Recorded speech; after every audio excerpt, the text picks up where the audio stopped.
ኃይለ አርያማዊት ብቻ ስላለ ነው ሰውየው እየተባለ አይደል በየመድረኩ ማርያም ከሌለች ስላሴ የለም የሚል ትምህርት እኮ ሰምተናል ከጳጳሳት አንደበት። እና እንዴት ያዩታል? እስኪ በዚህ ጉዳይ ላይ ያወሩ። አመሰግናለሁኝ ድጋሜ እድል ስለተሰጠኝ። እና ያው ብዙ ነገር ተነስቷል እየተባለ ነው እና በጣም እግዚአብሔር እናመሰግናለን። ብዙ ነገር ነው የተነሳው፣ ጠቃሚ ሀሳቦች ናቸው የተነሱት። በተለይ ሰሚዎቻችን ይህንን ደግሞ በቅንነት ሰምተው ቢተገብሩ ይጠቅማቸዋል። አንዳንዱን ነገር እኛ የምንናገረው ለሌላ ነገር አይደለም፣ የምናወራው ህዝባችን እንዲያውቅ ነው እና የምናነሳቸው ነገሮች በጣም ወሳኝ ናቸው። እንግዲህ ወደ ተጠየቁት ጥያቄ ልምጣና ኃይለ አርያማዊት የሚል ሀሳብ አስቀምጧል ነው የተባለው። ባይዘይ መጽሐፉ አንደኛ ጻፊው አይታወቅም፣ ሁለተኛ ያሳተመው ማን እንደሆነ አይታወቅም፣ ሶስተኛ ኃይለ አርያማዊት ወደሚል ሀሳብ አዘን ብሏል ነው እንጂ የተባለው ኃይለ አርያማዊት ራሱ ብሏል ተብሎ አይደለም መጽሐፉ የቀረበው። እና እኔ እንዲያውም ይሄ መጽሐፍ የተወገዘበት ሌላ አጀንዳ ይኖረው ይሆናል የሚል ሀሳብ አለኝ።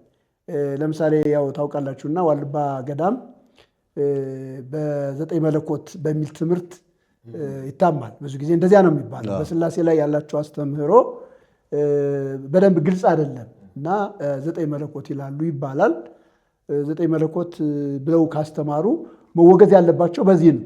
ይሄንን እኮ ራሱ ቤተክርስቲያን እንደዚህ የሚል አስተምሮ አላቸው እያለች ዝም ብላ እነሱ መቀበል የለባትም። የኢትዮጵያ ኦርቶዶክስ ተዋሕዶ ቤተክርስቲያን ገዳም ነው ያ ገዳም ማለት ነው። እና ይህንን የሚያስተምሩ ሰዎች ውስጥ ካሉ እነዚህ ሰዎች ምን መባል ነበረባቸው? መወገዝ ነበረባቸው። ግን ይህ አልተወገዘም። የተወገዘው ግን መጽሐፉ ኃይለ አርያማዊት የሚል ሀሳብ አለው። ማርያም እንደዚህ አድርጓል ተብሎ ነው። ለዚያውም ባልተጨበጠ መረጃ ነው ያው ታግዷል ነው የተባለው። ግን እኔ ይህንን ልተውና በቤተ ክርስቲያኒቱ ውስጥ ማርያምን እንደ ፈጣሪ ያስቀመጠ እንደ አዳኝ ያስቀመጠ እንዲያውም ከስላሴ አካላት አንዱ ነች ተብሎ እስከሚታሰብ ድረስ ያስቀመጠ መጽሐፍ አለ። እኔ ቤተ ክርስቲያን ዋልባ ሄዳ ከማውገዝ ይልቅ ይህንን ታምረ ማርያም ነው ማውገዝ አለበት ብዬ የማስበው። ይህንን ታምረ ማርያም ማለት ነው። ለምን ከተባለ ታምረ ማርያም ለማርያም የሚሰጠው ትምህርት ወይም ስለ ማርያም የሚያስተምረው ትምህርት የዋልባ ገዳም አለው ወይም የዋልባ ገዳም ላይ የተጻፈው መጽሐፍ አለው ከተባለው የበለጠ ነው። ስለዚህ ይህንን ነው መጀመሪያ ቤተክርስቲያን ማውገዝ ያለባት። ይሄ በቤተክርስቲያን ነው የሚታተመው። በተሳይ ዘጉባኤ ማተሚያ ታትሞ ለህዝብ ሁሉ የሚሰራጭ ነው። በየአድባራቱ በየቀኑ የሚነበብ ነው እና ሁሉ ሰው በጥንቃቄ እንዲሰማው የሚነገርለት መጽሐፍ ነው እና ይሄ መጽሐፍ ግን ማርያምን ፈጣሪ ነው የሚያደርጋል። ለምሳሌ ምን ይላል? ዓለም ከመፈጠሩ አስቀድሞ ነበረች ይላል አይደለም? ዓለም ከመፈጠሩ አስቀድሞ አለች ነው የሚለው። ወይም በአብሊና እየታሰበች አስቀድማ ነበረች ይላል። ይህንን ታምሩ ነው የሚለው። ታምሩ ይህንን ይላል። ማርያም አስቀድማ ስለመኖሯ ምን መረጃ አለ? ሌላ መጽሐፍ ይህንን ይላል አይልም። ታምረ ማርያሙ ግን ማርያም አስቀድማ ነበረች፣ በአምላክ ሕሊና ታስባ ነበረች የሚል ነው እና ይህንን ከእግዚአብሔር ቃል ይህንን በደንብ ማየት ያስፈልጋል አይደለም? በእግዚአብሔር ቃል ስንመለከት የእግዚአብሔር ቃል የሚለው አጠቃላይ የሰው ልጆችን ስፔሲፊክ አድርጎ አንዲትን አካል ሳይሆን አጠቃላይ የሰው ልጆችን ዓለም ሳይፈጠር ይላል ጳውሎስ በኤፌሶን ምዕራፍ 1 ቁጥር 4 ላይ ዓለም ሳይፈጠር በፊቱ ቅዱሳንና ያለ ነውር እንሆን ዘንድ አደረገን ይላል አይደለ? ወይም መረጠን ይላል። በክርስቶስ መረጠን ይላል። አሁን ጳውሎስ የሚናገረው አጠቃላይ ስለ ሰው ልጆች ነው። ይሄኛው ታምረ ማርያም ግን የሚለን ስለ ማርያም ብቻ ነው። ስለ ማርያም ዓለም ሳይፈጠር አስቀድማ በአምላክ ሕሊና እየታሰበች ትኖር ነበረ ይላል። አንዱ ስህተት ይሄ ነው። እንግዲህ ይሄ አስቀድሞ ነበረ ብሎ ራሱ መጽሐፍ የሚነግረን ስለማን ነው? ራሱ ይኸው እኮ መጽሐፍ ቅዱስ እኮ የዮሐንስ ወንጌል ምዕራፍ 1 ቁጥር 1 ላይ ደርስ ስናነብ ምን ይለናል?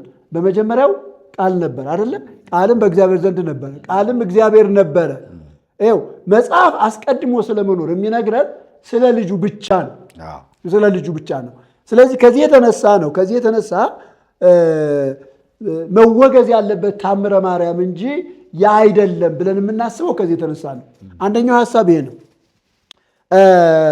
ሁለተኛው ሐሳብ ደግሞ ፍጥረት ማርያምን ለማመስገን ተፈጠረ ይላል። በነገራችን ላይ ይሄ ሐሳብ ያለው ወገኖች የታምረ ማርያም መቅድሙ ላይ ነው። የምትሰሙ ሰዎች እንትን እንድትሉ ይታወቃል። ያው ቄስ ሁሉ ይህንን በቃሉ ያውቃል፣ ጳጳሱ ይህንን በቃሉ ያውቀዋል። እና ይሄ ብዙ ጊዜ ሁልጊዜ ስለሚነበብ በቃል ነው የሚነበበው እና መቅድሙ ላይ ታምረ ማርያም ላይ ያለውን ሐሳብ ነው የምንናገረው። እና ምንድን ነው የሚለው መቅድሙ ላይ ቁጥር 7 ላይ ፍጥረት ሁሉ እመቤታችን ለማመስገን ተፈጠረ። አዳምና ሔዋን ማርያም ከእሷ እንድትወለድ ተፈጠሩ ነው የሚለው። ፍጥረት ሁሉ ማንን ለማመስገን ተፈጠረ? ማርያምን ለማመስገን ተፈጠረ። ስለዚህ ከዚህ የበለጠ ስተት የለም። ምክንያቱም ማርያም ሳትኖር ገና ሳትወለድ ገና ሳትታሰብ እግዚአብሔር በመጀመሪያ ሰማይና ምድርን ፈጠረ ብሎ ፍጥረትን ሁሉ የፈጠረው እግዚአብሔር ነው። ግን የሚገርመው ነገር እዚህ ጋር ፍጥረት ሁሉ ማርያምን ለማመስገን ተፈጠረ ተብሎ ተቀምጧል። ስለዚህ ከዚህ የበለጠ ስተት የለም። የእግዚአብሔር ቃል የማይደግፈው ከዚህ የበለጠ ስተት የለም። ያለ ሌላው ሶስተኛው ሐሳብ ድነትን በተመለከተ ነው። ድነትን በተመለከተ ለምሳሌ ማርያም ማለት ራሱ ወደ መንግሥተ ሰማያት መርጣ የምታስገባ ነው ይላል። እንደገና ማርያም መድኃኒታችሁ ነች ይላል። በማርያም በፍጹም ልባችሁ እመኑ መድኃኒታችሁ ነች ይላል። አሁን ድነትንም በተመለከተ የክርስቶስን የማዳን ስራ የክርስቶስን ያዳኝነት ስራ ወስዶ ለማን የሰጠው ከተባለ ለማርያም የሰጠው። ስለዚህ እነዚህ ነገሮች ስናይ መወገዝ ያለበት መጽሐፍ የት ነው ያለው ከተባለ ቤተ ክህነቱ ጥግ ነው ያለው። ቤተ ክህነቱ ጥግ ቤተ ክህነቱ በየቀኑ የሚያነበው ቤተ ክህነቱ በየቀኑ የሚያስተምረው የሚሰብከው መጽሐፍ ላይ ነው ያለው። ከዚህ የተነሳ መወገዝ ያለበት መጽሐፍ ታምረ ማርያም ነው። ሌላው የማርያም ሐሳብ እንደ አምላክ ሐሳብ ነው ይላል። የማርያም ሐሳብ እንደ አምላክ ሐሳብ ነው። እንግዲህ እነዚህን በደንብ እናያቸዋለን። ሐሳብን በተመለከተ መጽሐፍ ቅዱስ ምንድን ነው የሚለው? ሰማይ ከምድር እንደሚርቅ ሐሳቤ ከሐሳባችሁ እንዲሁ ምን ያለ ነው የራቀ ነው የሚለው። እንግዲህ ፈጣሪንና ፍጡርን ለይተን ማወቅ አለብን አይደለም? ፈጣሪንና ፍጡርን ለይተን ማወቅ አለብን። ስለዚህ ይህ መጽሐፍ ፈጣሪና ፍጡርን አንድ ያደረገን ልክ እንደ አምላክ እንደምታስብ የአምላክ ሐሳብ እንዳለ መልኳ ራሱ እንደ አምላክ መልክ ነው የሚለው እንጂ መልኳ ራሱ የማርያም መልክ ራሱ ሐሳቧ ብቻ አይደለም፣ መልኳም ልክ እንደ አምላክ መልክ ነው የሚለው። ስለዚህ ይህንን የመሰለ ስህተት የያዘ መጽሐፍ ነው ማለት ነው። ይሄ ከሆነ ይህንን እንግዲህ በደንብ ማየት ያለብን አንደኛ ከድነት አንጻር ነው። ከድነት አንጻር ለምሳሌ መጽሐፍ ቅዱስ መዳንን በተመለከተ ምንድን ነው የሚለው? መዳንን በተመለከተ መጽሐፍ ቅዱስ በግልጽ አስቀምጧል አይደለም? መዳን በኢየሱስ ክርስቶስ ነው የተደረገው። በነገራችን ላይ ይህንን ስናነሳ ይህንን ሐሳብ ስንናገር ሰው ትክክለኛ የመዳን እውቀት እንዲያገኝ ነው አይደለ? አሁን ብዙ ጊዜ የኢትዮጵያ ሕዝብ ማን ነው የሚያድን ተብሎ ቢባል ወይም ደግሞ ማን ነው አዳኝ ተብሎ ቢጠየቅ የሚናገረው ስለ ማርያም አይደለ? ስለ ማርያም ነው። አሁን ቤዛዊተ ኩሉ ዓለም ሲባል እግዝእትነ ማርያም ሲባል ሰው ልቡ ሰፍ የሚለው ምንድን ነው ከተባለ የማርያም ትምህርት ከመዳን ትምህርት ጋር ተያይዟል። ይህን ደግሞ ያያያዘው ማን ነው ከተባለ ታምረ ማርያም ነው። ስለዚህ አንደኛ በመዳን ትምህርት ላይ ችግር አምጥቷል። መጽሐፍ ቅዱስ በሐዋርያት ሥራ ምዕራፍ 4 ቁጥር 12 ላይ ምንድን ነው የሚለን መጽሐፉ? መዳን በሌላ በማንም የለም። ይህንን የወንጌል እውነት ቀጥታ ምን ይላል? ይቃረናል። ቅድም እያነሳችሁ ነበረ። ሲኖዶሱ በመንፈስ ቅዱስ ከተመራ ምንድን ነው ሊሰማው የሚገባው ከተባለ የመዳን ትምህርት ተቀይሯል። የመዳን ትምህርት ሲቀየር የመዳን ትምህርትን የቀየረውን መጽሐፍ ይዞ በየቀኑ እያስነበበ ነገር ግን የመዳን ትምህርት የሚቃወመውን ምንም አላለም። ሐዋርያው ጳውሎስ በገላትያ ምዕራፍ 1 ቁጥር 6 ጀምሮ ባለው ሐሳብ ላይ ምንድን ነው የሚለው? በክርስቶስ ጸጋ እናንተ ከጠራችሁ ከእርሱ ወደ ልዩ ወንጌል እንዴት ፈጥናችሁ እንዳለፋችሁ ይደነቃለሁ ይላል አይደለም? ይህ ሌላ አይደለም። የክርስቶስን ወንጌል ሊያጣምሙ የሚፈልጉ አንዳንዶች አሉ። እኛ ብንሆን ወይም የሰማይ መልአክ ከሰበክንላችሁ የሚለይ ወንጌል ማንም ቢሰብክላችሁ የተረገመ ይሁን ብለው ተናግረዋል። በመንፈስ ቅዱስ የሚመሩ ሐዋርያት፣ በመንፈስ ቅዱስ የተሾሙ ሐዋርያት ሁልጊዜ የመዳን ነገር ሲነካ ይነሳሉ ወይም የመዳን ትምህርት እንዲጠበቅ ይሰራሉ። ለዚህ ነው ጳውሎስ የመዳንን ትምህርት የሚሸፍን የመዳንን ትምህርት የሚቀይጥ ነገር ሲገባ ኖዋል ተቃወመ። ከዚህ እንዴት ፈቀቅ እንዳላችሁ እደነቃለሁ ብሎ ሌላ ወንጌል አይደለም የክርስቶስን ወንጌል ሊያጣምሙ የሚወዱ አሉ። ከዚያ እኛ ብንሆን ወይም የሰማይ መልአክ ከሰበክንላችሁ የሚለይ ወንጌል ማንም ቢሰብክላችሁ የተረገመ ይሆናል። ስለዚህ መንፈስ ቅዱስ ከሆነ ይሄንን ነው የሚለው። ሲኖዶሱን መንፈስ ቅዱስ ከመራው የመዳን ወንጌል ተቀይጧል። ይሄ ታምረ ማርያም በነገራችን ላይ እኔ ይህንን አነሳው እንጂ ታምረ ማርያም ብዙ ቦታ ቢታይ መዳንን በማርያም ተክቶታል። ማርያም የካደውን ሰው ሁሉ ታድናለች። ማርያም ነፍሰ በላውን ታድናለች። ማርያም ማታድነው አካል የለም። እግዚአብሔርን የካደውን ታድናለች። ሥላሴን የካደውን ታድናለች። ይሄ በታምረ ማርያም ውስጥ ያለ ነው። ይህንን የሚያስተምር መጽሐፍ ቁጭ ብሎ ነገር ግን ምን እንዳለ እንኳ በግልጽ ያልታወቀውን መጽሐፍ ማገድ ሲኖዶሱ በመንፈስ ቅዱስ እንደማይመራ አንድ ማረጋገጫ ነው። እና አንደኛው ነገር ይሄ ነው። በመዳን ትምህርት ላይ የሚያዛባ መጽሐፍ እዛለች። ታምረ ማርያም መወገዝ ያለበት ቤተክርስቲያን ልታወግዘው የሚገባ መጽሐፍ ታምረ ማርያም። ይሄ አንደኛው ነገር ነው። ሁለተኛው ሐሳብ ይሄ የፍጥረትን አፈጣጠር ምን የሚያደርግ ነው? የሚቃወም መጽሐፍ ነው አይደል? የፍጥረትን አፈጣጠር የሚቃወም መጽሐፍ ነው። ለምሳሌ ፍጥረት ማንን ለማመስገን ተፈጠረ ነው ያለን ታምረ ማርያም። ማርያምን ለማመስገን አዳምና ሔዋንም ከእርሷ እንድትወለድ ተፈጠሩ ነው የሚለው። እንግዲህ ይኸውላችሁ የፍጥረት ዓላማ በአጠቃላይ በታምረ ማርያም ትምህርት መሰረት የፍጥረት ዓላማ የተፈጠረው ስለ ማርያም አይደለ? ስለ ማርያም ነው የተፈጠረው። ፍጥረት ማርያምን ለማመስገን ነው የተፈጠረው። ግን እግዚአብሔር ፍጥረትን የፈጠረው ለምንድን ነው? ይህንን ማየት አለብን ከእግዚአብሔር ቃል። የእግዚአብሔር ቃል ምንድን ነው የሚለው? ፍጥረትን የፈጠረበትን እግዚአብሔር ሲናገር ለክብሩ እንደፈጠረ ነው የሚናገረው። ኢሳይያስ ምዕራፍ 43 ቁጥር 7 ላይ ኢሳይያስ ምዕራፍ 43 ቁጥር 7 ላይ የእግዚአብሔር ቃል ይናገራል። እግዚአብሔር ፍጥረትን ሁሉ ለክብሩ እንደፈጠረው። በጣም የሚገርም ነው። እና ይህንን እውነት የሚጥስ የሚቃረን መጽሐፍ ነው ማለት ነው። 43 ቁጥር 7 ምን ይላል መሰላችሁ? በጣም የሚገርም ነው። ቁጥር 43 ቁጥር 7 ምን ይላል? ሰሜንን መልሰህ አምጣ፣ ደቡብንም አትከልክል፣ ወንዶች ልጆችን ከሩቅ ሴቶችን ልጆችንም ከምድር ዳርቻ ይልና በስሜ የተጠራውን ለክብሬ የፈጠርኩትን የሰራሁትንና ያደረግኩትን ሁሉ አምጣለዋለሁ ይላል። ክብር ለእግዚአብሔር ይሁን። አያችሁ፣ እግዚአብሔር ፍጥረትን የፈጠረው ለምንድን ነው ከተባለ ለክብሩ ነው። ለክብሬ የፈጠርኩትን ነው የሚለው። ፍጥረት ለእግዚአብሔር ክብር የተፈጠረው እግዚአብሔር ሊከብርበት ነው የተፈጠረው እንጂ ሰው ለማመስገድ አይደለም፣ ፍጡር ለማመስገድ አይደለም። ይኸውላችሁ አንዳንድ ጊዜ ማርያምን ከሚገባት በላይ ማተለቅ ማርያምን አያከብር። እኔ እንደዚያ ነው የማምነው። የኢትዮጵያ ኦርቶዶክስ ቤተክርስቲያን እና የኦርቶዶክሳውያን ምዕመናን በሙሉ ስለ ማርያም ትክክለኛ ትምህርት ሊኖራቸው ይገባል። ማርያም ማለት በዘመን መካከል ከእናት አባቷ የተወለደች አንዲት ልጃገረድ ነች። እግዚአብሔር ይሄ ግን የፈጣሪን ስራ ወደ መካፈል አይወስዳትም። እሷም ራሷን በዚህ ውስጥ አስገብታ የሆነ ትልቅ ቦታ አልሰጠችም። እኔ እንዲያውም ሁልጊዜ ስለ ማርያም ስናገር በጣም የሚገርመኝ ነገር ምን አለች እሷ? የባሪያይቱን ውርደት ተመልክቷልና በእኔ ታላቅ ስራ ያደረገ እሱ ምንድን ነው ያለችው? ቅዱስ ነው ያለችው። ቅዱስ ነው።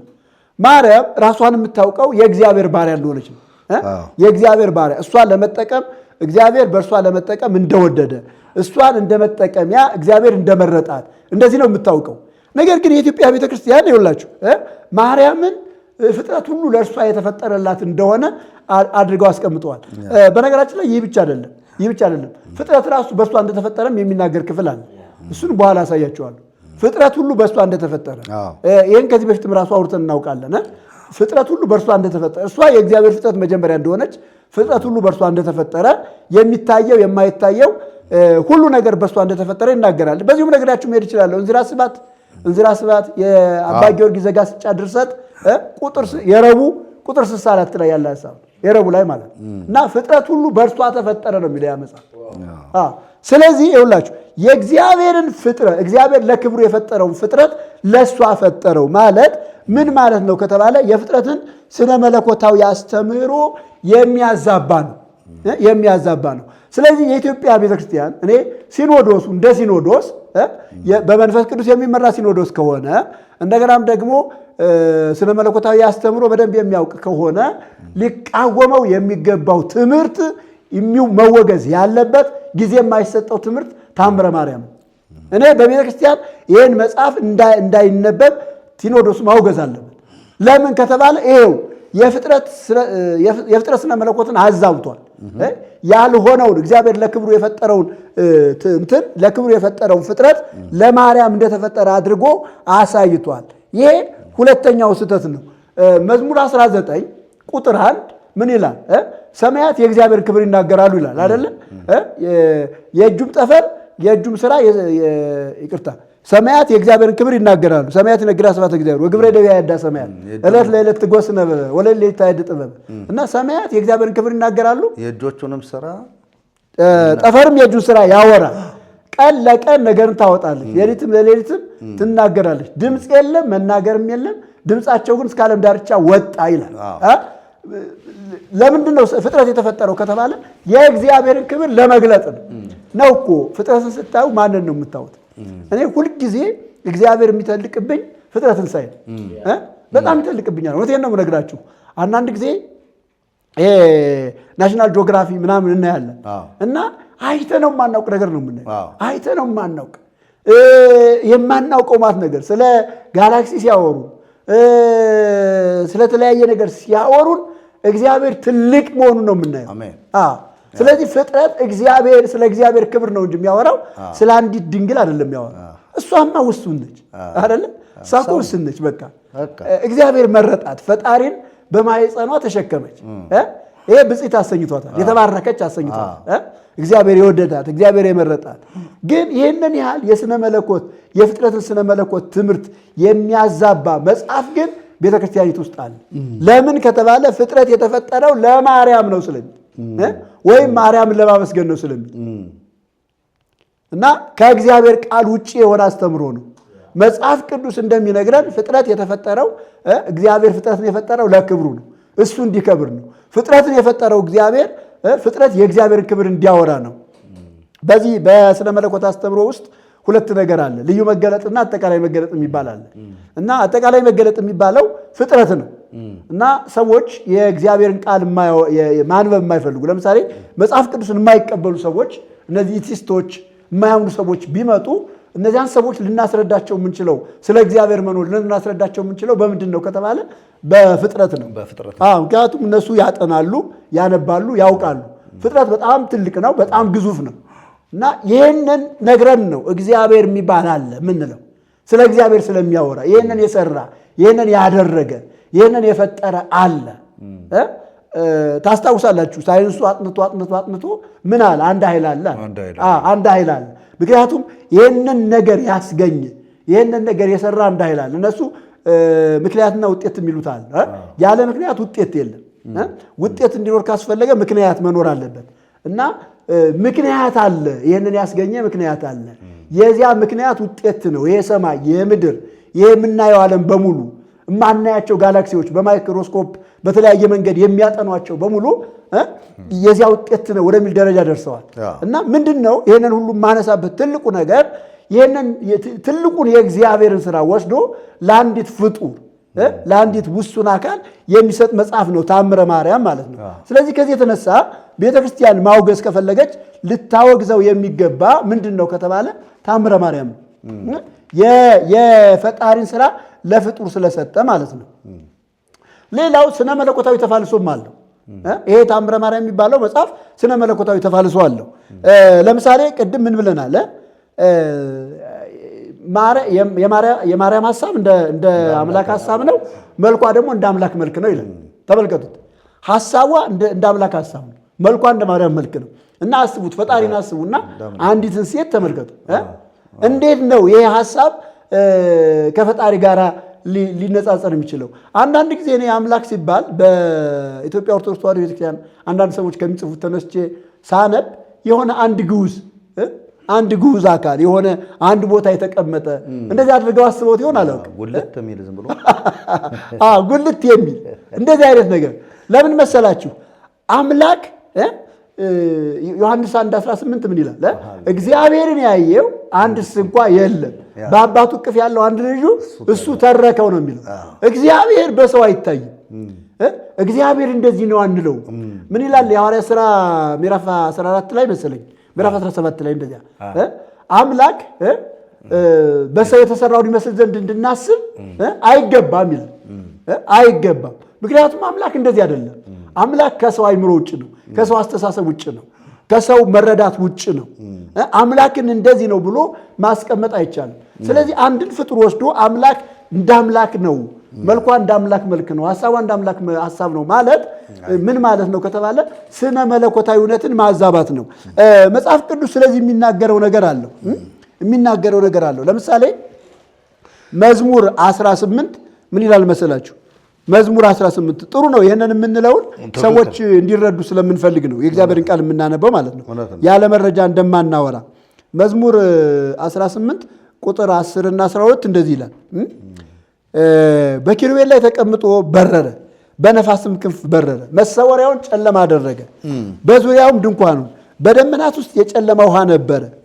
ከፊቱ ካለው ብርሃን የተነሳ ደመናትና በረዶ የእሳት ፍም አለፉ ይላል። አያችሁ፣ ስለ አምላክ የሚነገረው ክፍል ነው። ስለ አምላክ የሚነገረውን ስለ አምላክ የሚያወራውን የእግዚአብሔርን ቃል ስንመለከት ምንድን ነው የሚለው?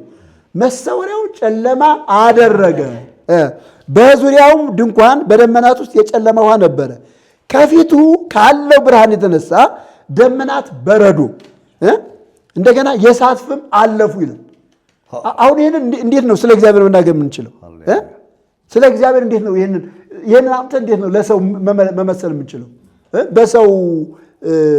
በሰው ቁመት የተወሰነ በሰው ምልልስ የሚመላለስ። በነገራችን ላይ ከፍጥረት እግዚአብሔርን የሚመስል የለም። ሙሴ ምን አለ? በጣም የሚገርመኝ ሙሴ እንደዚህ አለ።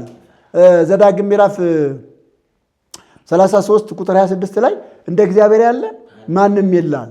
እንደ እግዚአብሔር ያለ ማንም የለም። ይህንን ሲናገር እኮ ሙሴ ስለ እርዳታው አይደለም፣ ስለ አምላኩ ነው። ስለ አምላኩ ማንነት ከፍሎ ከዚህ ከፍሎ ስታዩት ይስሩ ነው በደመናት ላይ እንደሚሄድ በደመናት ላይ ለረድኤት ታላቅነትም እንደሚሄድ እንደ እግዚአብሔር ያለ ማንም የለም። ተመልከቱት። እንደዚህ አይነት አምላክ የለም።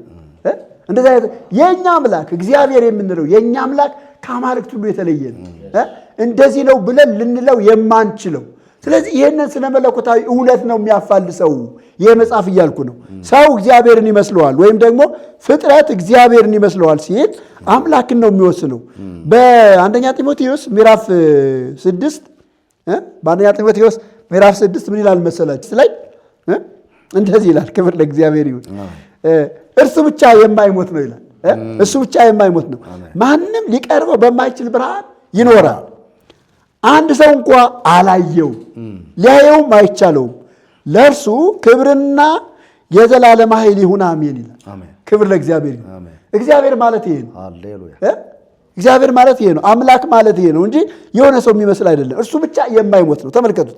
ማንም ሊቀርበው በማይችል ብርሃን። ይኸውላችሁ አንዳንድ ጊዜ ይሄ ስላልገባቸው ነው ሰዎች እግዚአብሔር ኢየሱስ መጥቶ የሆነ ሙት ጋር ግንኙነት አድርጎ ስሞት ምናምን የሚሉ። እውነቴን እኮ ነው የምነግራችሁ። ይሄ እኮ ስላልገባቸው ነው። እስትንፋሰ ክርስቶስ ሌሎችም ሁሉም ጋር ነው እኮ ሁሉም ጋር ነው የሚመጣው ክርስቶስ። ሁሉም ጋር ይመጣል፣ ሁሉን ይስማል፣ ሁሉን ያቅፋል። እንደዚህ ነው የሚሉት። ግን ይኸውላችሁ አምላክ ማለት ይሄ ነው። አምላክ ማለት ማንም ሊቀርበው በማይችል ብርሃን የሚኖር አንድ ስንኳ ሊያየው የማይችለው ያልተቻለው።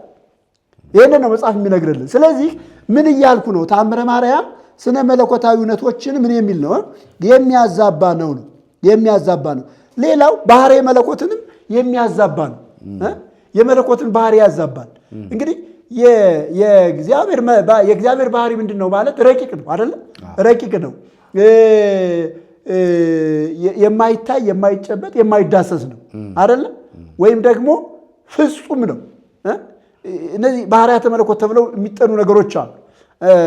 በተለይ ከባህሪያተ መለኮት ራሱ ሶስቱ አሉ። ሶስቱ ለሰው ያላጋራቸው ተብሎ ለሰው ያላጋራቸው የእግዚአብሔር ብቻ የሆኑ በሁሉ ቦታ መገኘት፣ ሁሉን መቻልና ሁሉን ማወቅ፣ ይሄ የእግዚአብሔር ባህሪ ነው። ስለዚህ ተአምረ ማርያም ይህንንም እንኳ ራሱ ምን ያደረገ ነው? ያጋራ ነው። ምን አድርጎ ካላችሁኝ በቃ ማርያምንና እግዚአብሔርን በማቀላቀል ወይም ደግሞ በማገናኘት ማለት ነው። በማገናኘት አንዳንድ የእግዚአብሔርን ቃላት እንዲህ ለምሳሌ መዝሙር 92 ምን ይላል? መዝሙር 92 ስለ እግዚአብሔር ባህሪያት የሚናገረው ክፍል አለ። ክብር ለእግዚአብሔር ይሁን። ሕዝባችን ይሄ ሊገባው ይገባል። የእግዚአብሔርን ማንነት ካልተረዳ፣ እግዚአብሔር ካልገባው፣ እግዚአብሔርን የሚያስበው እንደ ታምሩ ይሆናል። ከ5 እስከ 6 ምን ይላል መሰላችሁ? አቤቱ ስራ እጅግ ትልቅ ነው፣ ሐሳብም እጅግ ጥልቅ ነው። ሰነፍ ሰው አያውቅም፣ ልብም የሌለው ይህን አያስተውለውም ይላል። ቅድም ሐሳቧ እንደምንድን ነው ይላል? እንደ አምላክ ሐሳብ ነው ይላል አይደለም? ተመልከቱት። የአምላክ ሐሳብ ማለት ምንድን ነው የሚለን? ሐሳብህ እጅግ ምንድን ነው? ጥልቅ ነው፣ ጥልቅ ነው። የእግዚአብሔርን ሐሳብ ሰው እንደዚህ ነው ብሎ ሊገልጽ አይችልም። የሰው ሐሳብ እኮ ውሱን ነው። በነገራችን ላይ እኔ አሁን ለምን እንደዚህ እንዳሉ ባይገባኝም ድንግል ማርያም እንደ ሰው እንደነበረ ሐሳቧ መረዳት እንችላለን። ለምሳሌ ታዝን ነበር አይደለ? ታዝን ነበር። ምን እንደሚገጥማት አታውቅም ነበር። አንዳንድ አካላት እየመጡ ስለ ልጇ ሲነግሯት ምን እንደሚሆን ስለማታውቅ በልቧ ትጠብቅ ነበር ይላል። ይሄ የሰው ውስንነት ነው የሚያሳየው። ሰው ውሱን እንደሆነ ሐሳቡ የተገደበ እንደሆነ ይህንን ነው የሚያሳየው። እንደ እግዚአብሔር ብትሆን እኮ መምህር እንትኑ ራሱ መልአኩ መጥቶ ሲያበስራት ብስራቱን ራሱ ወዲያው መቀበል ትችል ነበር። እንደ አምላክ ሐሳብ ቢሆን ኖሮ ጥያቄ ለመልአኩ አታቀርብም ነበር። እንዴት ይሆናል የሚል ጥያቄ አቀርባለች። ልጇ ራሱ ወደ መስቀል ሲሄድ ለአገልግሎት ሲወጣ እኮ አልችል ብላ ነው እንጂ ኢየሱስ ክርስቶስ ወደ አገልግሎት እንዳይወጣ ብዙ ታግላለች። እዚያው እንዲኖር ነው የምትፈልገው። ብዙ ታግላለች። እንዲያውም ማርቆስ ላይ ሄዳችሁ ስታነቡ ቤተሰብ ሰብስባ መጥታ ልታስዘው እንደፈለገች ይነግረናል። ያበደ መስሏቸው ይላል። ያበደ መስሏቸው ቤተሰብ በሙሉ ተሰብስቦ መጥቶ ኢየሱስን ለመያዝ አስቧል። ስለዚህ ማርያም ሐሳቧ እንደ አምላክ ሐሳብ ከሆነ ይህንን ትረዳ ነበር። ግን መጽሐፍ ቅዱስ ምንድን ነው የሚነግረን? የእግዚአብሔር ሐሳብ ጥልቅ ነው። አቤቱ በሥራ ደስ አሰኝተኛል ይልና በእጅም ሥራ ደስ ይለኛል። ይቅርታ፣ አቤቱ ሥራ እጅግ ትልቅ ነው ይልና ሐሳብህ እጅግ ጥልቅ ነው። ሰነፍ ሰው አያውቅም፣ ልብ የሌለው ይህን አያስተውልም ነው የሚለው እና የእግዚአብሔር ሐሳብ ከሰው ሐሳብ በላይ ነው። ከሰው ሐሳብ በላይ ነው። ይህንን መረዳት ያስፈልጋል። ሐዋርያው ጳውሎስ ሮሜ ምዕራፍ 11 ላይ በተለይ ቁጥር 33 ላይ ጳውሎስ በጣም የተደነቀበት ክፍል አለ። በጣም የተደነቀበት ምን ይላል?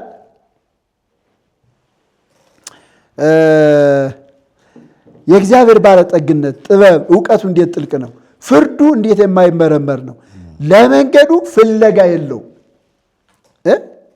የጌታን ልብ ያወቀው ማን ነው? ወይስ አማካሪው ማን ነበር? ወይስ ብድራቱን ይመልስ ዘንድ ለእርሱ አስቀድሞ የሰጠው ማን ነው? ሁሉ ከእርሱና በእርሱ ለእርሱ ነውና ለእርሱ ለዘላለም ክብር ይሁን ይላል። እግዚአብሔር ይመስገን። አያችሁ፣ የእግዚአብሔር ሐሳብ ይሄ ነው።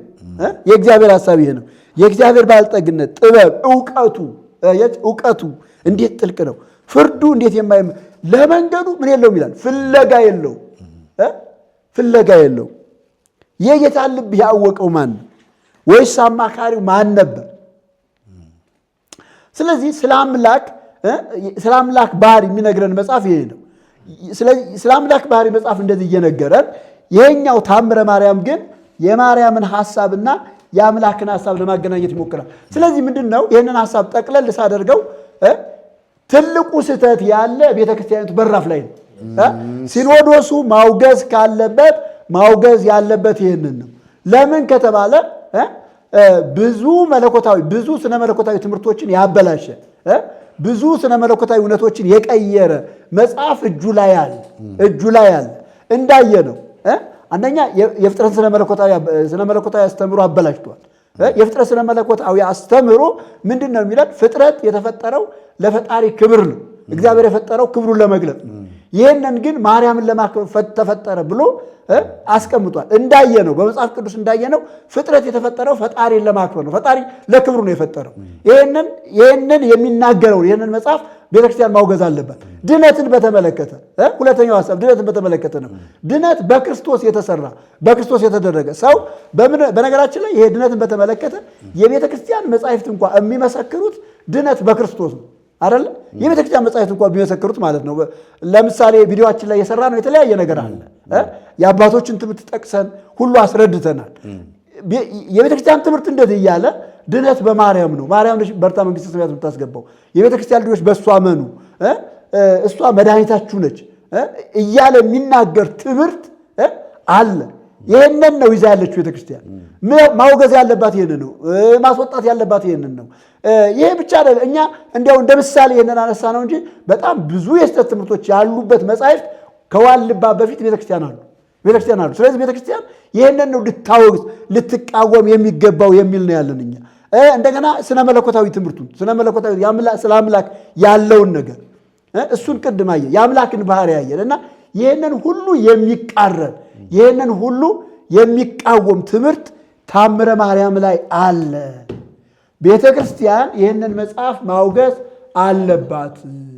ይህንን ካላወገዘች ጫካ ያለ መጽሐፍ ብታወግዝ በእኛ ሐሳብ ቅድም እንዳልኳችሁ ሌላ ነው የሚመስለው፣ ቅራኔ ነው የሚመስለው።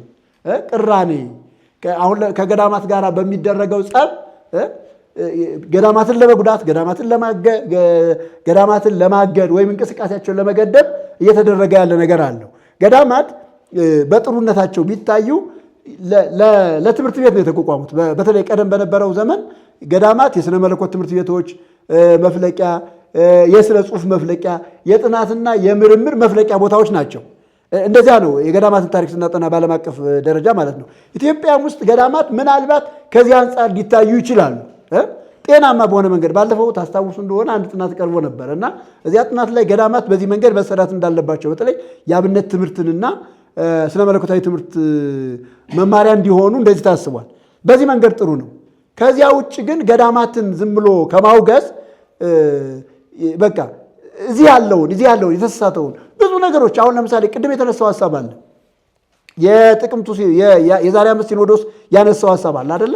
በቤተክርስቲያኒቱ መጻሕፍት ውስጥ ችግር አለ ተብሏል አይደለ? ችግር አለ እና ችግሩ እየተመረመረ እንዲቀርብና በቤተክርስቲያን ውሳኔ እንዲሰጥበት ሐሳብ ተላልፏል። እና ያ የተላለፈ ሐሳብ ምን እንደሆነ አልታወቅም። ያው ቅድም እናንተም ስታወሩ ነበር፣ ወደፊትም ታወሩበታላችሁ። በዚህ ሲኖዶስ እንጠብቅ ነበረ፣ ብዙ ነገር እንጠብቅ ነበረ። ምንም የመጣ ነገር የለም። ያልታወቀ መጽሐፍ፣ ገና ታትሞ ያልተሰራጨ መጽሐፍ ነው የታገደው።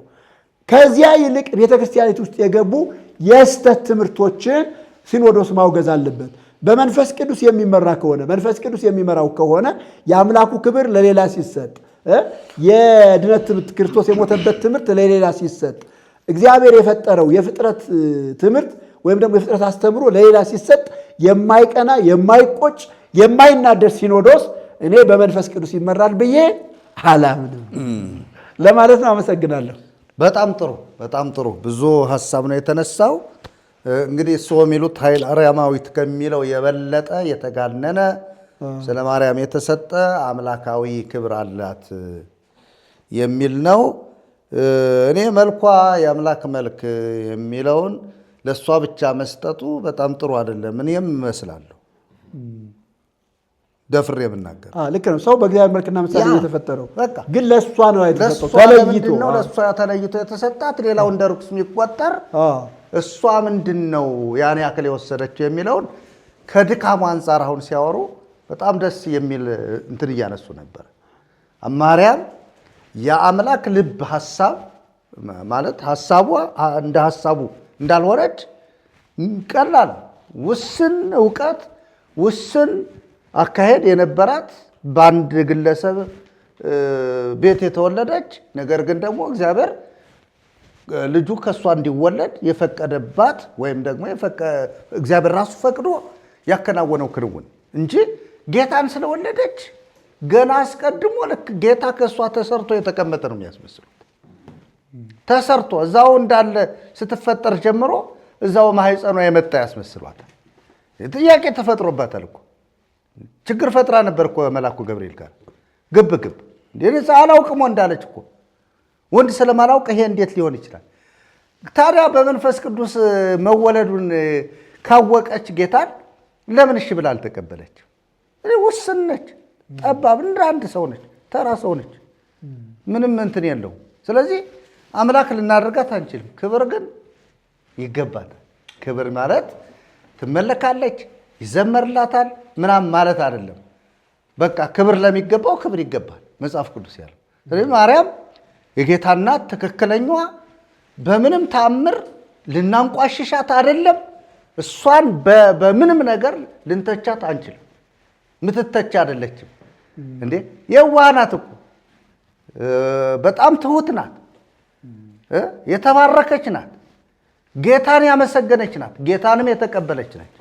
ስለዚህ የማይገባትን አይገባትም እንጂ አሁን አላዳነችንም እሷ እንዴ። እግዚአብሔር ልጁን ያዳናችሁ የእግዚአብሔር ልጅ አድኖናል የሚለውን እየተናገርን አድናናለች። ራሱ አንቀጽ መቀየሩ አይከብድም። በሌላ ጊዜ የምናነሳው ሀሳብ አለ እንጂ እኮ መጽሐፍ ቅዱስንም እኮ ቀይረውታል። ስለ ማርያም እብነ ዘመነን ዋነ ደቅት ወይቲ ኮነት ርዕሰ ማዕዘን ብለዋል እኮ ግንበኞች የናቋት ድንጋይ ብለው እኮ ቀይረው እኮ ጽፈዋል። እኔም ወይ የሚለው ጽንሰ ሀሳብ ወዛ ላይ እሷ የማዕዘን ራስ ሆነች እኮ ነው። ራስ ክርስቶስ ነው እያለ ማርያምን አምጥተው ራስ አደረጓል። ታዲያ ምንድን ነው ሲኖዶሱ የማን ተሰብሳቢ ነው ብለን ብንጠይቅ የማርያም ልንለው እንችላለን። የጌታ ከሆነ ግን የሚመራው መንፈስ ቅዱስ ነው። መንፈስ ቅዱስ የሚመሰክረው ጌታ ኢየሱስን ነው። እንደገና ወደ እውነት ነው የሚመራቸው እንጂ ወደ ተለያየ ነገር አይመራቸውም የሚል ነገር ህዝቡ እንዲወስድ ያስፈልጋል ማለት ነው። መርጌታ መላክ ይቀጥሉ። እስኪ ደግሞ እሱ የቀረውን ሀሳብ ይቀጥል። እንደው ይቺ ማርያም እኮ ረበሸች፣ በውስጣቸውም በውጫቸውም ተስላ ምን እናድርግ? እዚህ ላይ አንገታቸው ማርያም ናት። አንገታቸው እዚህ ላይ የተቀመጠችው ማርያም ናት። በሀብል በወርቅ ምናምን እዚህ ላይ ተንጀርጋ ያለችው ልባቸው ውስጥ እሷ ማርያም ናት። እዚህ ውስጥ ጭንቅላታቸው ውስጥ ማርያም ናት። አፋቸው ውስጥ የምትነገረው ማርያም ናት። ሲደግሙ ቱቱቱቱ የሚሉ እሷን ነው። እንዴት አድርገን እናስወጣት? በእውነት ነው የምላቸው። በጣም ይቺ አንዳንድ ወደ ወንጌል ሲመጡ ሰዎች ማርያም ከልባችን አልወጣለች እምቢ አለችን ይላሉ። ገብቷል? ደም ስራቸው ውስጥ ትገባለች እና እግዚአብሔር ይመስገን። ለማንኛውም እኛ እንደ ተሐድሶ አሁን አንዳንድ ጊዜ የኛንም አቋም የኛንም አገልግሎት የኛን አካሄድ ዝም ብለው እንደው ግራ የገባቸውም ደግሞ አሉ፣ በዚህ በውጭ የሚሰሙ ማለት ነው። የኛ አካሄድ የኢትዮጵያ ኦርቶዶክስ ተዋሕዶ ቤተክርስቲያን ትታደስ ነው። በቃ በወንጌል በክርስቶስ ኢየሱስ አምና ትዳን፣ ትፈወስ፣ መድኃኒቷን ተወቀው። ያለ ክርስቶስ መዳን የለም ነው። አሁን የኛንም አቅጣጫ የኛንም አካሄድ ሰዎች ማወቅ አለባቸው። እኛ አሁን ቤተክርስቲያን አፍራሽ አይደለንም። በነገራችን ላይ የሚከተለን የሚያዳምጠት ህዝብ በሙሉ እኛ የኢትዮጵያ ኦርቶዶክስ ተዋሕዶ ቤተክርስቲያን በወንጌል እንድትታደስ ነው ዓላማችን። ሌላ ምንም አጀንዳ የለንም። ይህንን አስረግጠን ደጋግመን እናገራለን። እና ሌላው መነሳት ያለበት ወይም ደግሞ በእነሱ በኩል የተነሳው ነገር አንደኛ በደንብ መነሳት ያለበት ነገር የኢትዮጵያ ኦርቶዶክስ ተዋሕዶ ቤተክርስቲያን ጳጳሳት ሲኖዶሱ በመንፈስ ቅዱስ እንደማይመራ አሁንም አጥብቀን እንናገራለን። አይመራም። የሚገርመው ነገር መንፈስ ቅዱስ ያለበት ሲኖዶስ ጉባኤ ስብሰባ መንፈስ ቅዱስ ያለውን የሚያደርግ እንጂ በራሱ አጀንዳ እየተቀረጸ እየተሰጠው ማንበብ እንኳን የማይችል ይሄንን አጀንዳ እንኳን በትክክል ተረድቶ ስህተትና እውነት የሆነው ነገር ለይቶ የማይናገር ሲኖዶስ በመንፈስ ቅዱስ ይመራል ብሎ ማለት በጣም አስቸጋሪ ነው። አጀንዳ ተረቆ የሚሰጣቸው ከእግዚአብሔር የማይሰሙ የማይቀበሉ መልእክት ለሀገር ለቤተ ክርስቲያን ለምዕመናን የሌላቸው ባዶ ምድረ በዳ የሆነ ማንነት ይዘው ይሰበስባሉ። የሚገርም ነገር ይሄ እንዲያው በጣም በቁጭት ልናገር የምፈልገው ነገር አይሰሙም። በቃ ቢሰሙም አኑሮ መንፈስ ቅዱስ ያለበት ሲኖዶስና ስብሰባ ቢሆን እውነቱን ለመናገር የሆነ ውሳኔ ወስነው ለሀገር የሚጠቅም ለቤተ ክርስቲያን መታነጽ መገንባት፣ ለምዕመናን መዳን፣ ለምዕመናን ሕይወት የሚሆን ነገር የሚረባ የሚጠቅም ሰው ቁጭ ብሎ ሊሰማው የሚችል ነገር ባፈለቁ ነበር። የለም። ስለዚህ የኢትዮጵያ ቤተ ክርስቲያን ጳጳሳት በእውነት ለመናገር የአሁኑ ጳጳሳት በአዲሱ ትውልድ ተተክተው ቤተ ክርስቲያንን መታደግ የሚችሉ ሰዎች ካልተነሱ በስተቀር በእነዚህ የምትመራ ቤተ ክርስቲያን አሁንም ከውድቀት ቀን አትለው ወርዳለች። አሁን ምን ያስፈልጋታል? ለኢትዮጵያ ቤተ ክርስቲያን ምን ያስፈልጋል ብለን ስን አዲስ ትውልድ ነው የሚያስፈልገው። ይችን ቤተ ክርስቲያን የሚታደግ ከስህተት ትምህርት የሚታደግ ቅድም እንደተነገረው በነገራችን ላይ ታምረ ማርያም እንትን አንስተው መምህር ኃይለ ልዑል ሲናገሩ በጣም የገረመኝ ነገር ወደ ቅዳሴ መጻሕፍት ስንሄድ ወደ ቅዳሴያት ስንሄድ 14 ቅዳሴ ነው ያላት ቤተ ክርስቲያኒቱ። ከ14ቱ ቅዳሴያት በተናጠል 2-3 ቅዳሴያት እንደ ታምረ ማርያም በአደባባይ የሚወገዙ ቅዳሴያት አሉ። ለምሳሌ እናንሳ፣ ቅዳሴ ዘባስልዮስን ብናነሳ፣ ቅዳሴ ማርያምን ብናነሳ በራሱ መጽሐፍ ቅዱስን የቀየጠ የበረዘ ቅዳሴ ነው። የሚገርመው ነገር ጎሳ ልቤ ቃለ ሰናይ ዋና የድ ቅዳሴ ለማርያም ነው የሚለው። አየህ ለማን ነው የተደረሰው ይሄ ድርሰት? የሕርያቆስ የተባለው ደራሲ ብህንሳ ከሚባል ሀገር መጥቶ ይችም ግብፅ ነች። የሚገርም ነገር አየህ የቅዳሴ ማርያም ደራሲ ራሱ የግብፅ ነው። ቅዳሴው ራሱ ድርሰቱ ከየት መነጨ? ምንጩ ይሄ ብህንሳ ከተባለ ገዳም የመጣ ሕርያቆስ ደረሰው የተባለው ራሱ የድንግል ማርያምን ታሪክ ሲተርክ የሚገርም ነገር ምን ይላል መሰላችሁ? አባቶቻችን ከሞት ወደ ሕይወት የተሸጋገሩብሽ ድልድይ አንቺ ነሽ ነው የሚለው። ምዕራግ እሞት ውስተ ሕይወት አበው ቀደምት ይላል። አባቶች ከሞት ወደ ሕይወት የተሸጋገሩብሽ ድልድይ አንቺ ነሽ ነው የሚላት። አንቲ ውእቱ ተስፋው ለአዳም፣ የአዳም ተስፋው አንቺ ነሽ ይላል። አየህ ከዚያ ሃይመቱ ለአብርሃም ይላል። የአብርሃም ድንኳን አንቺ ነች። የነ አብርሃምን ያነሳል፣ የነ ሙሴን ያነሳል። ጽላት ዘሙሴ በትረ አሮን ተሰረጸት ይላል። ጽላት ዘሙሴ ታቦት ዘኖህ ይላል። እንደገና ደግሞ ወፈጓ ሲጠቁስሉ ለናሆም ይላል። አየህ ተመልከት። አሁን ይሄ ለምንድን ነው ወሰዋሰው ይሁ ላይ ያዕቆብ ይላል፣ ማዕዛሁ ላይ ይስሐቅ ይላል። አየህ ይሄ ሁሉ ቅዳሴ ማርያም ወናዛዚቱ ላይ ዮሴፍ ይላል። አዎ የዮሴፍ አረጋጊ አብሮት የነበረ ማን ነው? እግዚአብሔር ነው። አሁን መምህር ኃይለ ልዑል እንዳነሱት ቅዳሴ ማርያም እዚያው ቤተክርስቲያን አፍ ላይ በራፍ ላይ የተቀመጠ በቤተ መቅደሱ የተቀመጠ መወገዝ ያለበት ቅዳሴ ማርያም መወገዝ አለበት። የነ ባስልዮስ ቅዳሴ መታየት መቻል አለበት። ሌላው እንምጣ፣ አንቀጸ ብርሃን ራሱ እንምጣ። አንዴ ለኪ ደሉ አይደል የሚለው ምን ይላል መሰለህ? ከመታስተስሪ ኃጢአተ ሕዝብኪ ተበዋ ለኪ አይደል የሚለው። አይ ኃጢአትን ናስተመስለኪ ኃጢአትን የምታስተሰሪ ማናት? ድንግል ማርያም። ቅዳሴ ማርያም ብቻ አይደለም፣ ታምረ ማርያም ብቻ አይደለም፣ አንቀጸ ብርሃን ራሱ መታረም አይደለም መወገዝ ያለበት መጽሐፍ ነው። ሌላው እንቀጥል። ለምሳሌ ውዳሴ ማርያም ስንመጣ ራሱ በአንድምታውም ስንመጣ እንደው አንድምታውንማ ብታዩት ጉድ እኮ ነው። የሌለ ነገር የለም። አንድምታ በኢትዮጵያ ቤተክርስቲያን ውስጥ ራሱ በደንብ ሊታይ ሊመረመር ሊፈተሽ ያስፈልጋል። አሁን ይኸውላችሁ ቅድም አንድ ነገር ተነስቷል። የዋልባ ገዳም ያሳተመውን ገዳሙን ወቁ አብረን ታንት ነው ምናምን የሚያል ገዳም ነው።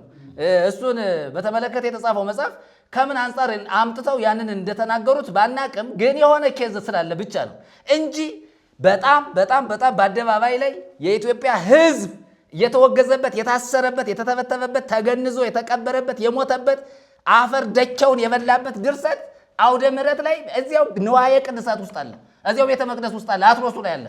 እንዴ ስንክሳር ማየት እኮ አለብን። ስንክሳር ከአንድ ቀን እስከ 30 እጥፍ ድርብ የሚተርክ ማለት ነው። ስለዚህ ቤተ ክርስቲያኒቱ በድፍረት እንናገራለን። የአንድ ገዳም መጽሐፍ አይደለም፣ አጠቃላይ የኢትዮጵያ ኦርቶዶክስ ተዋሕዶ ቤተ ክርስቲያን ያሳተመችውን መጽሐፍ በአጠቃላይ ፈትሻ ይሁን ስተት ነው ብላ ይሁን አደባባይ ያወጣ ነውሩን ማጋለጥ መቻል አለባቸው። አሁን ይሄን ካልሰራ ምን ሲኖዶስ ነው? ይሄንን ካላደረገ የምን ጵጵስና ነው? ይሄንን ካልሰራ የምን ዲቁና ነው? ዲቁና ሲጀመር በካርድ አይደለም እኮ። ክህነት ራሱ በካርድ እኮ መሆን የለበትም እንዴ። በደንብ አድርገን መናገር ያለብን ታልዷል ስርዓቱ። ጵጵስና ይዞ ዲቁና ይዞ ክህነት ተቀብሎ መርጌታ ሆኖ ኤጲስቆጶስ ሆኖ ወንጌል አንብቦ ቃል ጠቅሶ ማስተማር የማይችል ምን ይበጃል?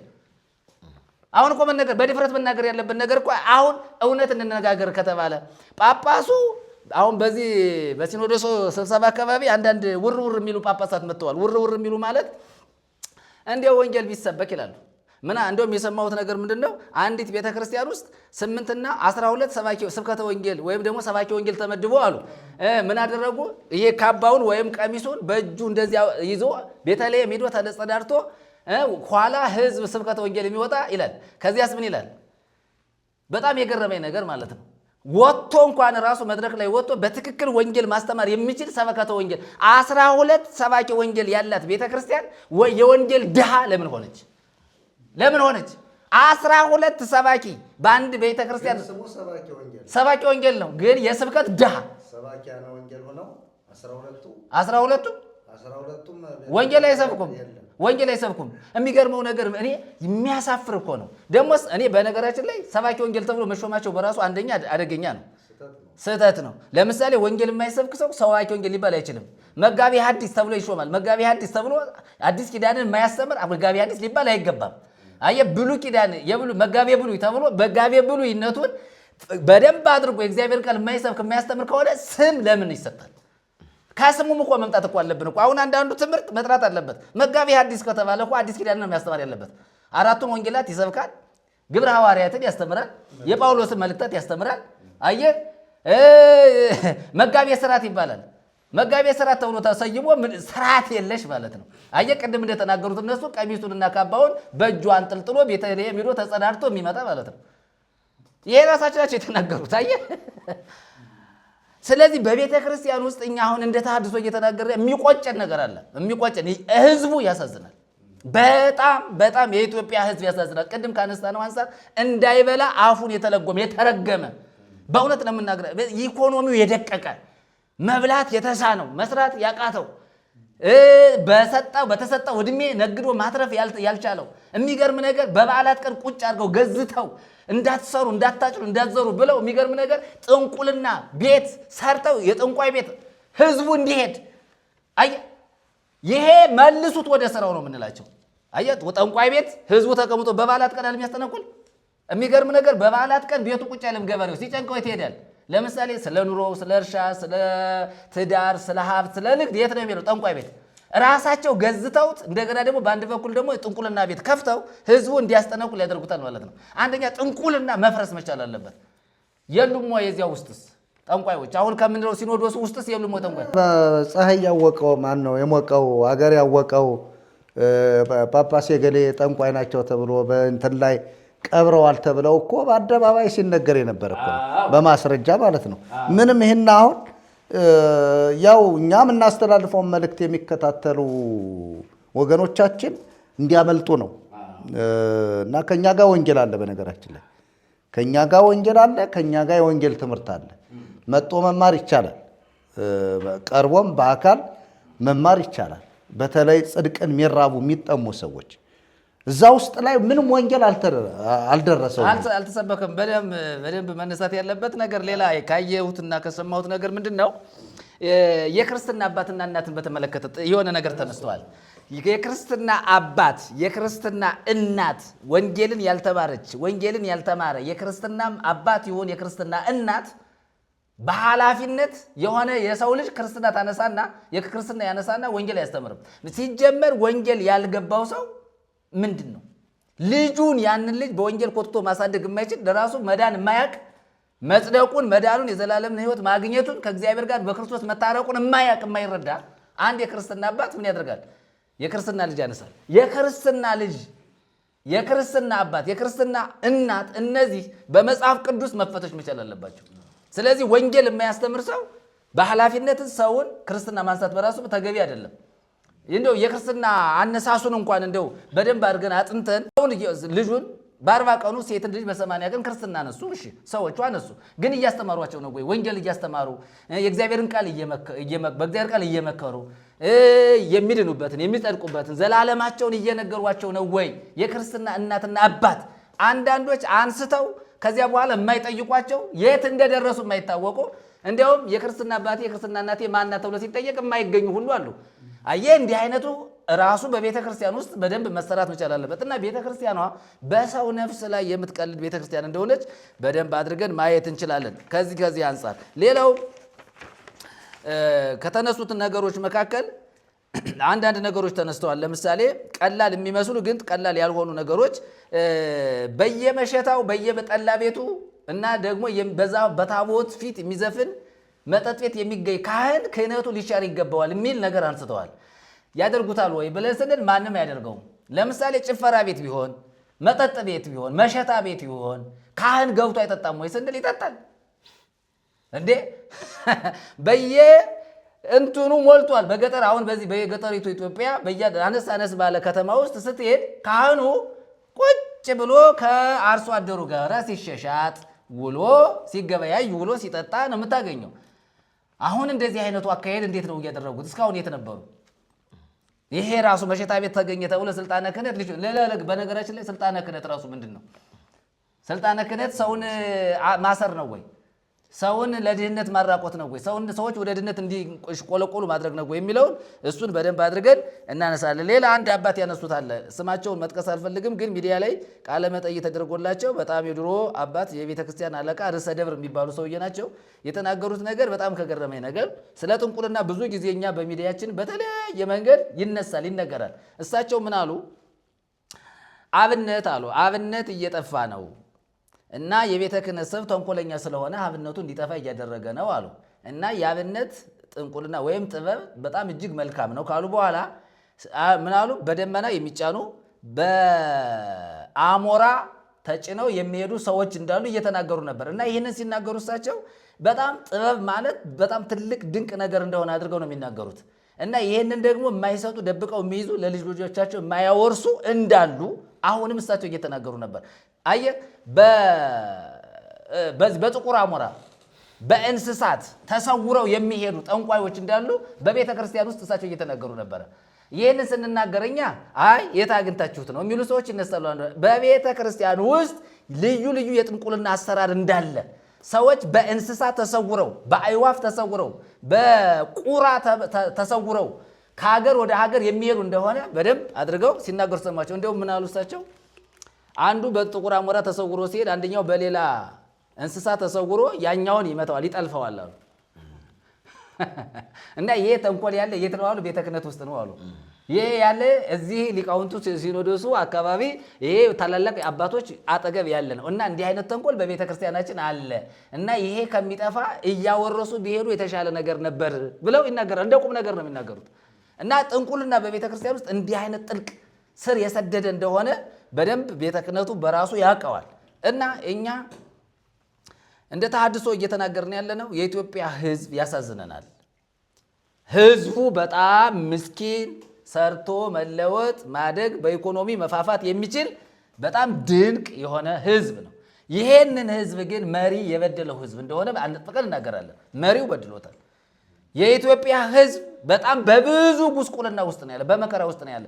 እሺ በዓላትን አክብሩ አሏቸው፣ ይቀመጡ ቤታቸው። ለምን ደግሞ ጥንቁልና ቤት ለምን ይጠሯቸዋል? ራሳቸው አውግዘው ራሳቸው እንዳይሰሩ አድርገው በዓላትን አምጥተው ከዚያ በኋላ ህዝቡ ቁጭ ብሎ ምን እንዲያደርግ ስራ ፈት ሆኖ እንደገና ደግሞ ጥንቁልና ቤት እየሄደ እያስጠነቆለ ጎረቤት በጎረቤቱ ምታት እያስመተተ የሆነ ነገር እያስባለ እርስ በርሱ እንዳይተማመን ደግሞ አድርገውታል እኮ። አሁን እኮ ህዝቡ እርስ በርሱ ጎረቤትና ጎረቤት እኮ አይተማመንም። እንደው ሳት ብሎ የሆነ ነገር በራፍ ላይ ወድቆ ከተገኘ እንተና አስመትቶብኝ ነው። እህቷን የማትቀበልበት፣ ወንድም ወንድሙን የማይቀበልበት፣ ልጅ እርስ በርሱ የማይግባባበት እኮ አንዱ የጥንቁልና አሰራር የት ነው ያለ ስንል ኦርቶዶክሳውያን መካከል ነው ያለ። ይህንን የሚሰሩት የት ናቸው? ቤተ ክህነቱ ይሰራል ራሱ በድፍረት የምንናገረው። እና እንዲህ አይነቱ ትምህርት በጣም የተበላሸ እንደሆነ በደንብ አድርገን መናገር እንጀምራለን።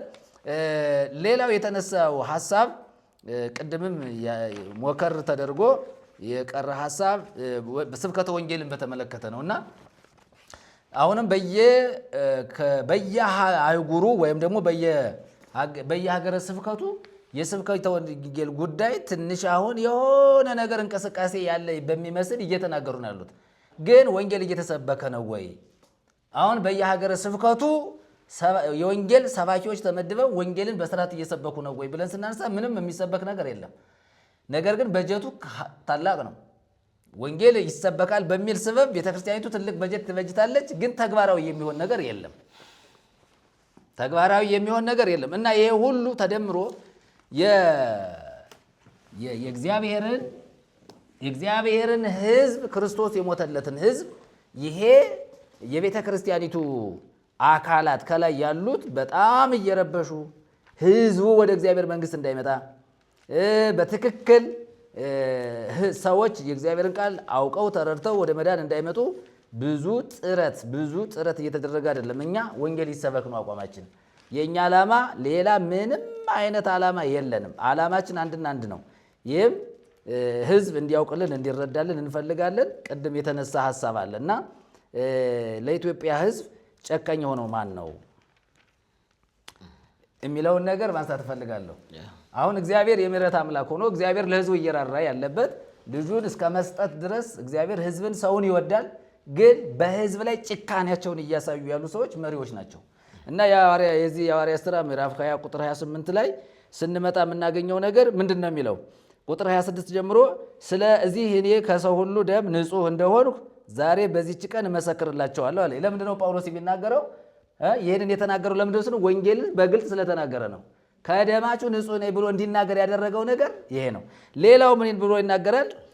የእግዚአብሔርን ምክር ሁሉ ነግሬያቸዋለሁና ምንም አላስቀረሁባችሁም ይላል። በገዛ ደሙ የዋጃትን የእግዚአብሔርን ቤተ ክርስቲያን ትጠብቋት ዘንድ መንፈስ ቅዱስ እናንተን ጳጳሳት አድርጎ ለሾመባት ለመንጋው ሁሉና ለራሳችሁ ተጠንቀቁ ካለ በኋላ ከሄድኩ በኋላ ይላል። አየህ፣ ከሄድኩ በኋላ ለመንጋው የማይራሩ ጨካኞች ተኩላዎች የማይራሩ ሶስት ባህሪያት አሉ። የማይራሩ ጨካኞች ደግሞ ተኩላዎች ይላል። እነዚህ ወንጌልን የማያልተቀበሉ በወንጌል ሕዝብን የማያስተምሩ ለእግዚአብሔር መንጋ ለእግዚአብሔር ሕዝብ ርኅራኄ የሌላቸው ጨካኝ የሰው ሕይወት ይሙት ይጥፋ ብለው እየፈረዱ ማለት እኮ ነው። እና ተኩላ ናቸው። ተኩላ ማለት እነዚህ አሁን ሕዝቡ ማን የሚጫወት ብለን ስንል መነኩሴ የሚጫወትበት ባሕታዊ ነው የሚጫወትበት እንደፈለገ በቃ የሆነ ጸበል ፈለቀ ይላል፣ የሆነ ህልም ታየኝ ይላል፣ እንትና ተገልጦልኝ እንትና ተገልጣልኝ እያለ በቃ የሆነ ነገር ራሱን የሆነ ነገር አድርጎ ለባብሶ ይመጣል። በቢጫ ያምናል የኢትዮጵያ ህዝብ። በጣም ከሚገርመኝ ነገር በቢጫ ልብስ በቆብ ያምናል። እንደዚህ የሚያደርጉት ሰዎች እኮ መርጌታ መላክ በጣም የሚገርመው ነገር ማለት ነው። ለምሳሌ ቢጫ ለብሰው በባዶ እግራቸው በህዝቡ መካከል ከገዳም መጣን ብለው ህዝቡን ሲያወናብዱ ቆይተው ሳንቲም ሰብስበው ከሰዓት በኋላ ወይም ወደ ማታ ተከታትለ ብትሄድ ልብሳቸውን ቀይረው ዘመናዊ ልብስ ለብሰው ሱፍ ለብሰው መጠጥ ቤት፣ ዳንስ ቤት የምታገኛቸው እነሱ ናቸው። ይሄን ዝም ብዬ አይደለም የምናገረው፣ ስለማውቀው ስላየሁት ነው። በጣም እዚህ ከተማ ውስጡ ነው ብዙ ሀብት እንደዚህ እያሉ የሰበሰቡ በዚህ የሚኖሩ ሰዎች እኔ ብዙ ማውቃቸው ሰዎች አሉ። እና ህዝቡ ነው መለየት ያለበት። እነዚህ ሰዎች ባሕታውያንም አይደሉም፣ የገዳም ሰዎችም አይደሉም። እዚህ ከተማ ውስጥ ያለ ወንበዴ ነው። ቤተ ክርስቲያኒቱ ባለቤት ስለሌላት በህዝቡ እየተጫወተ ያለ ይህንን ልብ እንዲሉ ለማለት ነው። ቀጥሎ መርጌታ እና እንዲህ አይነት ነገሮችን ይወዳል እና ጨካኞች ተኩላዎች እንዲገቡባችሁ ደቀ መዛሙርትንም ወደ ኋላ ይስቡ ዘንድ ጠማማ ነገርን የሚናገሩ ሰዎች በመካከላችሁ እንዲነሱ እኔ አውቃለሁ ይላል ጳውሎስ። አሁን ይሄ ሁሉ በማህበረሰብ ውስጥ ስንገባ በቤተ ክርስቲያን ስንሄድ የምናየው ነገር ገሃድ የተገለጠ የተሰወረ ሳይሆን የተገለጠ ነገር ነው። ስለዚህ እንግዲህ እኛ መልእክታችንን ጠቅለል አድርገን ስናስተላልፍ የኢትዮጵያ ሕዝብ ሆይ ክርስቶስን እወቀው፣ ወደ ክርስቶስ ተመለስ። ከላይ ያሉት መሪዎች በእነሱ መዳን አይቻልም።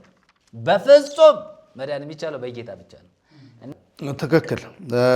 ምንድነው አሁን ያነሱት ክፍል እነዚህ ጨካኞች ተኩላዎች ለህዝቡ የማይራሩ የሚለው ገብተዋል ኦልሬዲ። ለዚህ እኮ ነው ወንጌል ሲሰብኩ ወንጌል ሰባኪዎችን በሏቸው ብሎ ያስባርራል። ቀዳሽም ይሁን ማህሌታዊም ይሁን ወደ ወንጌል ከተቀየረ ወደ ስብከተ ወንጌል ከተቀየረ እዛ ቤተ ክርስቲያን አይኖርም፣ እዛ መድረክ አይኖርም፣ እዛ ማህበረሰብ ጋር አይኖርም። ለምን መናፍቃን አደረጓችሁ ይላል። የሚገርመው ቤተ ክርስቲያኗ መጽሐፍ ቅዱስ እኔ ነኝ ያስተረከብኳችሁ፣ እኔ ነኝ የሰጠኋችሁ፣ በእኔ ነው መጽሐፍ ቅዱስ ለእናንተ የተሸጋገረ ብላ ለሌሎች ቤተ እምነቶች እየተናገረች መጽሐፍ ቅዱስ ግን ከእሷ ሲነገር አትፈልግም። ሌሎች ድርሳናት ገድላት ሲነገሩ ችግር የለባት። እውነቴን ነው የምላቸው። እኔ አሁን ማርያም ማርያም ማርያም እያልኩ ብሄድ እንዴ አጨብጭበው ነው የሚቀበሉ። ቀጸላ ተመለሰ ብለው አያቸው። ወደ ማን? ወደ ማርያም። ኢየሱስ ኢየሱስ ብል ባሰበት ነው የሚሉ። ለምን? ወደ ኢየሱስ ሄደን ወደ ኢየሱስ በደንብ ተጠጋ ነው። ኢየሱስ የሌላት ቤተ ክርስቲያን፣ ኢየሱስ ማይሰበክባት፣ ኢየሱስ ማይነገርባት ቤተ ክርስቲያን ሲጀመር ማን ነው ራሷ የሚለውን ለህዝቡ ጥያቄ መተው አለብን። ለምሳሌ እኔ የሆኑ እናት ደወሉልኝና ለሲኖዶስ ጥያቄ ያቀርቡልኝ አሉ። ከካህናት ጋር ልጆችና እኔ ተሰብስበን ጥያቄ ያቀረብን። ጥያቄው ድነትን በተመለከተ ጥያቄው የቤተ ክርስቲያኒቱን አሁናዊ ሁኔታ የተመለከተ ስናቀርብ ይህን ጥያቄ እኛ አንመልሰውም አሉ እነ ንስሐ አባት። ከዛ ካሉበት ቦታ መጠው ኢትዮጵያ መጠውም ጥያቄ ጠየቁ። ኢትዮጵያም ተመሳሳይ መልስ ነው የተሰጣቸው። ይህን ጥያቄ አንመልሰው። እነዚህ ሰዎች የት ነው የሚሄዱት ስንል ከቤተ ክርስቲያኒቱ ይወጣሉ፣ ወደ ሌሎች ቤተ እምነቶች ይጨመራሉ። ጥያቄ ወደሚመልሱ ጥያቄያቸው ሰው የሚድነው እንዴት ነው ብለው የጠየቁ ነው። አዎ ድነትን ነው። ድነትን ቤተ ክርስቲያኒቱ ያለችበት ሁኔታ ለምሳሌ ሙስናው አለ፣ ዝሙቱ አለ። በልናገረው እንጂ እኮ ይህም በግልጽ እኮ ለሲኖዶስ ምን እንዲደርስ ዝሙቱ አለ። ጥያቄውን በግልጽ ቢቀርብ ሰው ይሰማዋል። እና ግን እንዳልተመለሰ ምንም ትምህርት የላቸው ኦኬ ልጆች። አሁን ለምሳሌ ተውትኝ። አሁን እዚህ በዘመናችን ዘመነ ቴክኖሎጂ ነው።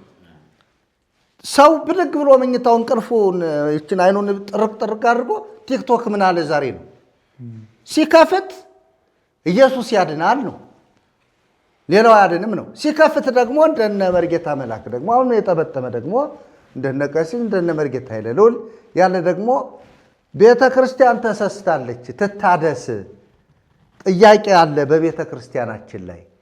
አዋልድ መጽሐፍት ትክክል አይደሉም። ቅድም እንዳልነው ማርያም አምላክ ናት።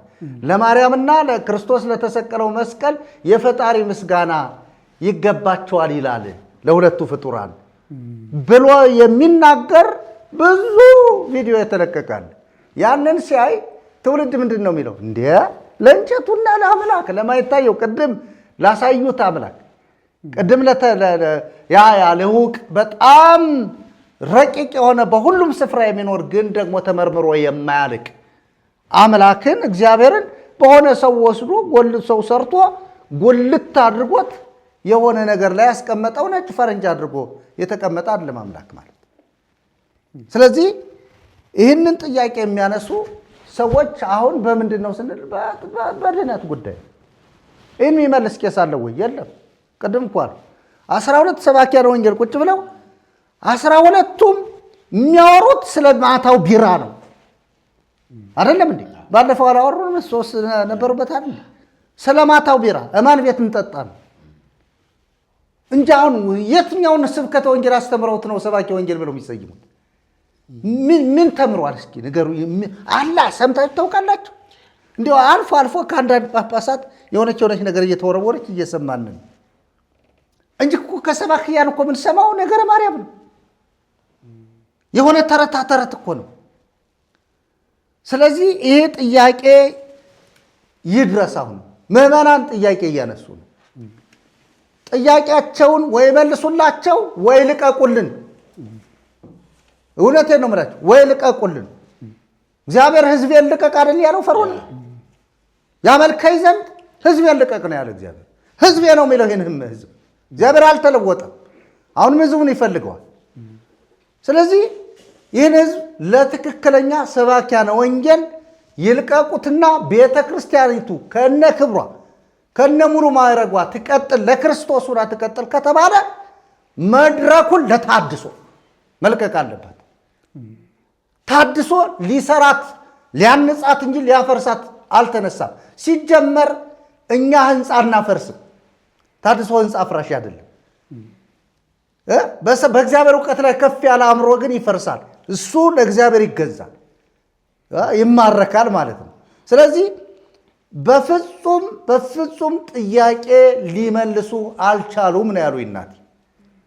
ይህን ቪዲዮ ይከታተላሉ። ዛሬ እንልክላቸው። ምክንያቱም እኛ የምናቀርበው ለሲኖዶስ ይሄ ነው። ማርያም አምላክ ናት ይላል። ማርያም ታድናችኋለች ተብሎ ተነግሯል። ታላላቅ ብርሃናትን የሰራች ማርያም ናት የሚለው አርያማዊት ናት ከሚለው ምን ያንሳል? ለዘገብረት ብርሃናት አበይተ ባሕቲታ አይደለም ይላል። ታላላቅ ብርሃናትን ይዘ ለዘገብረ ብርሃናት አበይተ ባሕቲታ ብቻውን ታላላቅ ብርሃናትን ለሰራ ይለናል መዝሙረኛው ዳዊት ደግሞ። ይህንን ገልብጦ አምጥቶ ለዘገብረት ብርሃናት አሉን።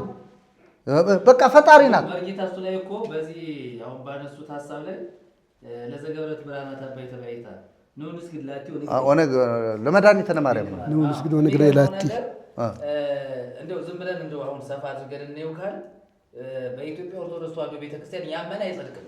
አዎ ያመነ አይጸድቅም። የሚጸድቀው ታዲያ በምንድን ነው ካልከኝ አሁን እምነትን ከጽድቅ ጋር ከመዳን ጋር ስታያይዘው በፍጹም አይቀበሉትም። በዚህ ቤተክርስቲያን የሚገርም ነገር የሚድነው ሰው በምንድን ነው? መዳኛ መንገዱ ምንድን ነው ብለን ስንል ስላሴን የካደ ቅድም እንደተነገረው አብን የካደ ወልድን የካደ መንፈስ ቅዱስን የካደ ግን በየገድላቱ በየድርሳናቱ ጻድቅ የተባለው ቅዱስ የተባለው ሰውዬ ድኖ እናየዋለን። የሚገርም ስላሴን የካደ ስላሴን ክዶ ታምረ ማርያም ላይ ማርያምን ያመነ ማለት ነው። እንደ በላይ ሰብ ታምረ ማርያም ላይ ስላሴን ክዶ የዳነ ሰው አለ።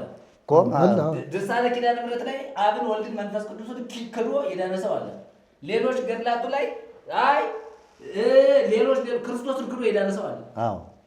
አየህ ኢየሱስ የሚለውን ስም የካደ የዳነ እኛ ስለ ጮህን አረሙት እንጂ እኮ የማርያም ባሮች መሆን አይገባንም። ማን ነው ይቅርታ፣ የእግዚአብሔር ባሮች መሆን አይገባንም። ይልቁንም የማርያም ባሪያ ለመሆን እንሽቀዳደን 16ቱ ገጋትን መጠበቅ አያስፈልገንም ብለው እኮ ነው ያስቀመጡት። ታዲያ እሱ ስለተጮህባቸው ነው ትንሽ ዘወር አደረጉት። እንደገና በዚህ አሁን ባነሱት ሀሳብ ላይ በኢትዮጵያ ኦርቶዶክስ ተዋሕዶ ቤተክርስቲያን ወንጌል አያድንም፣ ኢየሱስ አያድንም። የሚያድነው ነገር ታዲያ ክህደት ያድናል። ክህደት ይድናል። ባካር ስላሴ በጣም ይቀርባል። እና ይህንን ሀሳብ በደንብ የሚከታተሉን ምዕመናን እንዲያመልጡ ነው ይህንን መልእክት ምንም ይሄ በየሚዲያው የሚነገር እኮ ነው። ማርያም ናት የምትሰበክ። አሁን በኦርቶዶክስ ማርያም ናት፣ ሌላ አይሰበክም። ስለዚህ ይችን ነገር በደንብ መልስ እንዲሰጡባት ለማለት ነው። እንግዲህ ቀሲስ ሶም የማጠቃላይ ሀሳብ ይናገሩና እያጠቃለን እየጨረስን እንሄዳለን። መልካም እንግዲህ በያዝነው በ2018 የሲኖዶስ ስብሰባ የታዩትንና በአጀንዳ የቀረቡትን ሀሳቦች አባቶቻችን ሊቃነ ጳጳሳት፣ ካህናት በመግለጫቸውም በውይይታቸውም የሰጡት ነገር አለ። ግን በዚህ ሰዓት ይሄ የቅዱስ ሲኖዶስ ስብሰባ እየተደረገ ባለበት ወቅት ላይ ሚዲያ ላይ ይዘዋወር የነበረ ለሲኖዶሱ ቀረበ የተባለ አንድ ነገር ነበረ። ያም ምንድነው?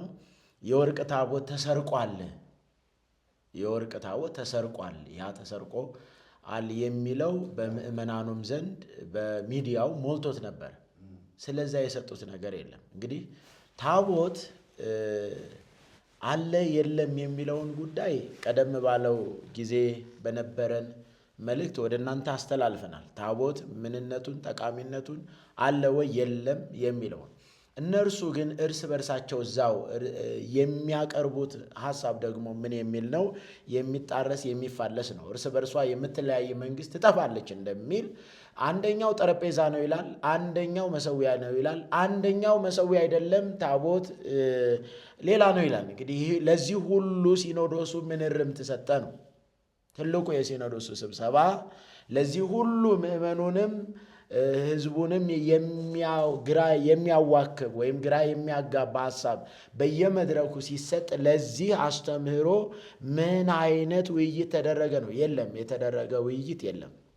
የወርቅ ጽላት ተሰርቋል ሲባል ይሄ የሚሰረቅ ከሆነ የሚያድንም አይደለም። እንግዲህ የሚሰረቅ የወርቅም ይሁን የእንጨት የሚሰረቅ እኔ ግን እዚህ ላይ እንደው እችን ነገር ግን የወርቅ ጽላት የት ነው የወጣው? የት መጥቶ ነው? እንትን እኮ የለውም። በአፄ ኃይለ ሥላሴ ዘመን የሆነ የተበረከተ መሰለኝ እንደዛ አይነት ነገር ሊኖር ይችላል። እሱማ ኢትዮጵያ ውስጥ ምን መሰለህ፣ ቀደም ባለው ዘመን ታቦት የሚሰራው ከወርቅ ከብር ከእብነ በረድ ነው። አሁን ወርቅ ሲጠፋ ነው ወደ እንጨት የተዞረው። እንጨት ግን አለው። እንጨት ላይ የተለበጠ ነው ወይ? በወርቅ ተጠፍጥፎ ይሰራል። አንድ እኮ ተጠፍጥፎ የተሰራ። በነገራችን ላይ ያው ይሄንን ያደረጉ የተባሉ ጳጳስ ያው ከሀገረ ስብከታቸው ተነስተዋል። ተነስተዋል። ያው በዚህ ላይ ውሳኔ ወስነዋል። እንደገና ደግሞ ጉዳዩ ደግሞ በሕግ ክትትል እንዲደረግበት ወስነዋል። የራሳቸውን ሀገረ ስብከት ብቻ እንዲያስተዳድሩ ቀለም ወለጋ ነው የወደ የተባለው እሳቸው ጋምቤላን ብቻ እንዲያስተዳድሩ የጋምቤላ ጳጳስ ናቸው። አባ ወልደ ሩፋኤል ነው የሚባሉት ጳጳስ ናቸው። እና ያው ውሳኔ ተወስኗል። ግን ኖረም አልኖረም አይጠቅምም። ይሄኛ ጉዳያችን አይ እንዴው እንትኑ እንጂ እሱማ ተሰረቀ እኮ አምላክ አይደለ? አምላካቸው ተሰረቀ። አምላካቸው ተሰረቀ። የሚሰረቅ ከሆነ ምዕመናኖቿ የቤተ ክርስቲያኗን ታሪክ የቤተ ክርስቲያኗን ቀኖና ጥሰት በማን ተፈጸመ ስንል በጳጳስ። በማን ተሰረቀ? አሁን በጳጳስ። እንግዲህ የሚሰረቅ ከሆነ ሰርቀው የሚሸጡት ከሆነ እንግዲህ ምዕመናን እርግፍ ብሎ የሚሰግድለት ታቦት ይሄ ነው። እሱ እኮ አሁን ተቀጥቅጦ ጥሩ ተደርጎ እኮ ተሽጦ ትልቅ እንትን እኮ ሰርቷል እኮ በነገራችን ትልቅ የቢዝነስ በር ከፍቷል እኮ። አዎ እንጂ ዝም ብሎ እኮ ምን ሊያደርጉ ነው የሚሰርቁት? ሲጀመር እንግዲህ እንዴ ለምን ተሰረቀ ብለ ያለው እዚህ አካባቢ ወርቅ ቦታ ነው። እኔ አውቀዋለሁ ቦታው። ቀጥሎ ቀለም ወለጋን ማውቀዋለሁኝ። ወርቅ ያለበትን ቦታ አውቀዋለሁ። እዚህ አካባቢ የወርቅ ቦታ ነው። መንግስትም እዚያ ቦታ ላይ ወርቅ ያወጣል። እንግዲህ ምናልባት ያው ወይ ለነሱ ተሽጧል ወይ ደግሞ እነሱ ኢንፎርሜሽን ካላቸው አስወጥተው ወስደውታል። እንደዚያ ነው የሚሆነው። ግን አሁን እኛ በደንብ እንትን ማለት ያለብን የወርቅም ይሁን የእንጨትም ይሁን የእብነበረድም ይሁን የብርም ይሁን ታቦቱ የሚሰረቅ ነው። የሚሰረቅ ከሆነ አያድን ራሱን ካልጠበቀ ታቦትም አይደለም ታቦትም አይደለም። እነሱ ታቦት ነው የሚሉት። እነሱ ታቦት ነው ስለሚሉት ታቦት ሊሉት ይችላሉ። ግን አያድን። የማይጠብቅ አምላክ ለምን የማይጠቅም ህዝቡ ይሄንን ቢይዝ ጥሩ ነው። ይኸውላችሁ ከወርቅ የሚሰራ ከእንጨት ከእብነበረድ ታቦቱ ተሰረቀ፣ የወርቅ ታቦት ተሰረቀ፣ የሰረቁት ሊቀ ጳጳስ ናቸው ብለው ለሲኖዶስ ቀርቦ ውሳኔ ከተሰጠበት ጥሩ ነው። ይሄ ጥሩ ነው። ውሳኔ መሰጠቱ ጥሩ ነው። ግን አንድ ነገር አድማጮቻችን እንዲገነዘቡ የምንፈልገው ነገር እነሱ ጠረጴዛ ነው ይሉታል፣ እነሱ ይሰረቃል ይሉታል፣ እነሱ ደግሞ መሰዊያ ነው ይሉታል። እዛው ደግሞ እንደገና ደግሞ አይ ይሄ አስፈላጊ ነው ተብሎ ደግሞ ተሸፋፍኖ ደግሞ ምን እልል በሉለት ታቦታት እየወጡ ነው ይባልለታል። ይሄንን ተመልካችና አድማጭ ምዕመናኖች በደንብ ይሄንን ነገር እንድታደምጡትና እንድትመረምሩ ነው ይሄንን መልእክት ልናሰምርበት የፈለገው። ለምን የሚሰረቅ ከሆነ መሰዊያ ከሆነ ጠረጴዛ ከሆነ ይሄ ለዚህ የምትሰግዱለት እልል የምትሉለት እንዳልሆነ እንድትረዱ ነው። ከነሱ አንደበት በመድረኩ የሚሰጠውን ትምህርት እርሱ ራሱ እዛው የሚያጋልጥ እንደሆነ እንድታውቁ ነው። በመጨረሻ ታቦት የሚመስል ነገርም የለም፣ አይደለም መኖር የሚመስልም የለም። አሁን ሊሰመርበት የሚገባው ጉዳይ ታቦት አይደለም የሚመስልም የለም፣ አልተሰራም ኢትዮጵያ ውስጥ ታቦትን የሚመስል። ጽላትም ከተባለ ደግሞ ያሉት ከእንጨት የተሰሩ ጽላቶች ደግሞ የሰው ስም የተጻፈባቸው ናቸው። እነዚህም ደግሞ አላስፈላጊ ናቸው፣ የለም ጠቃሚ አይደሉም። እግዚአብሔርም በነዛ አይገለጥም። አሁን እግዚአብሔር ማደሪያውን ሰውን አድርጓል ነው። ይሄ ጉዳይ እንዲታሰብበት ስለፈለኩ ነው። ሌላው በጣም በሚገርማቸው ነገር ቅድም መምህር ኃይለ ልዑልን የጠየቋቸው ጥያቄ አለ። ምን አራማዊት ኃይለ አራማዊት መላካሪያም ብለው እኮ ሰውየውን ይሰይሙታል። እዛው አለቃውን መላካሪያም ብለው እንኳን ማርያምን እኮ መላከ መላክም አለ፣ መላከ ሰላምም አለ። እንኳን ማርያምን እኮ አንድ የደብርን አስተዳዳሪ የአርያም መልአክ አድርገውታል ጳጳሳቱ። መላከ አርያም ብለው ኃይለ አርያማዊት እንደተባለችው ሁሉ አንድ የደብርን አስተዳዳሪ ሙዳይ ምጽዋት የሚገለብጠውንም እኮ የአርያም ነው ብለውታል። እንዴ ለዚህ ደንቀናል እንዴ! ይሄ መልአከ አርያም አለ፣ የአርያም በቃ ተብሎ አንድ ሰው ማለት ነው።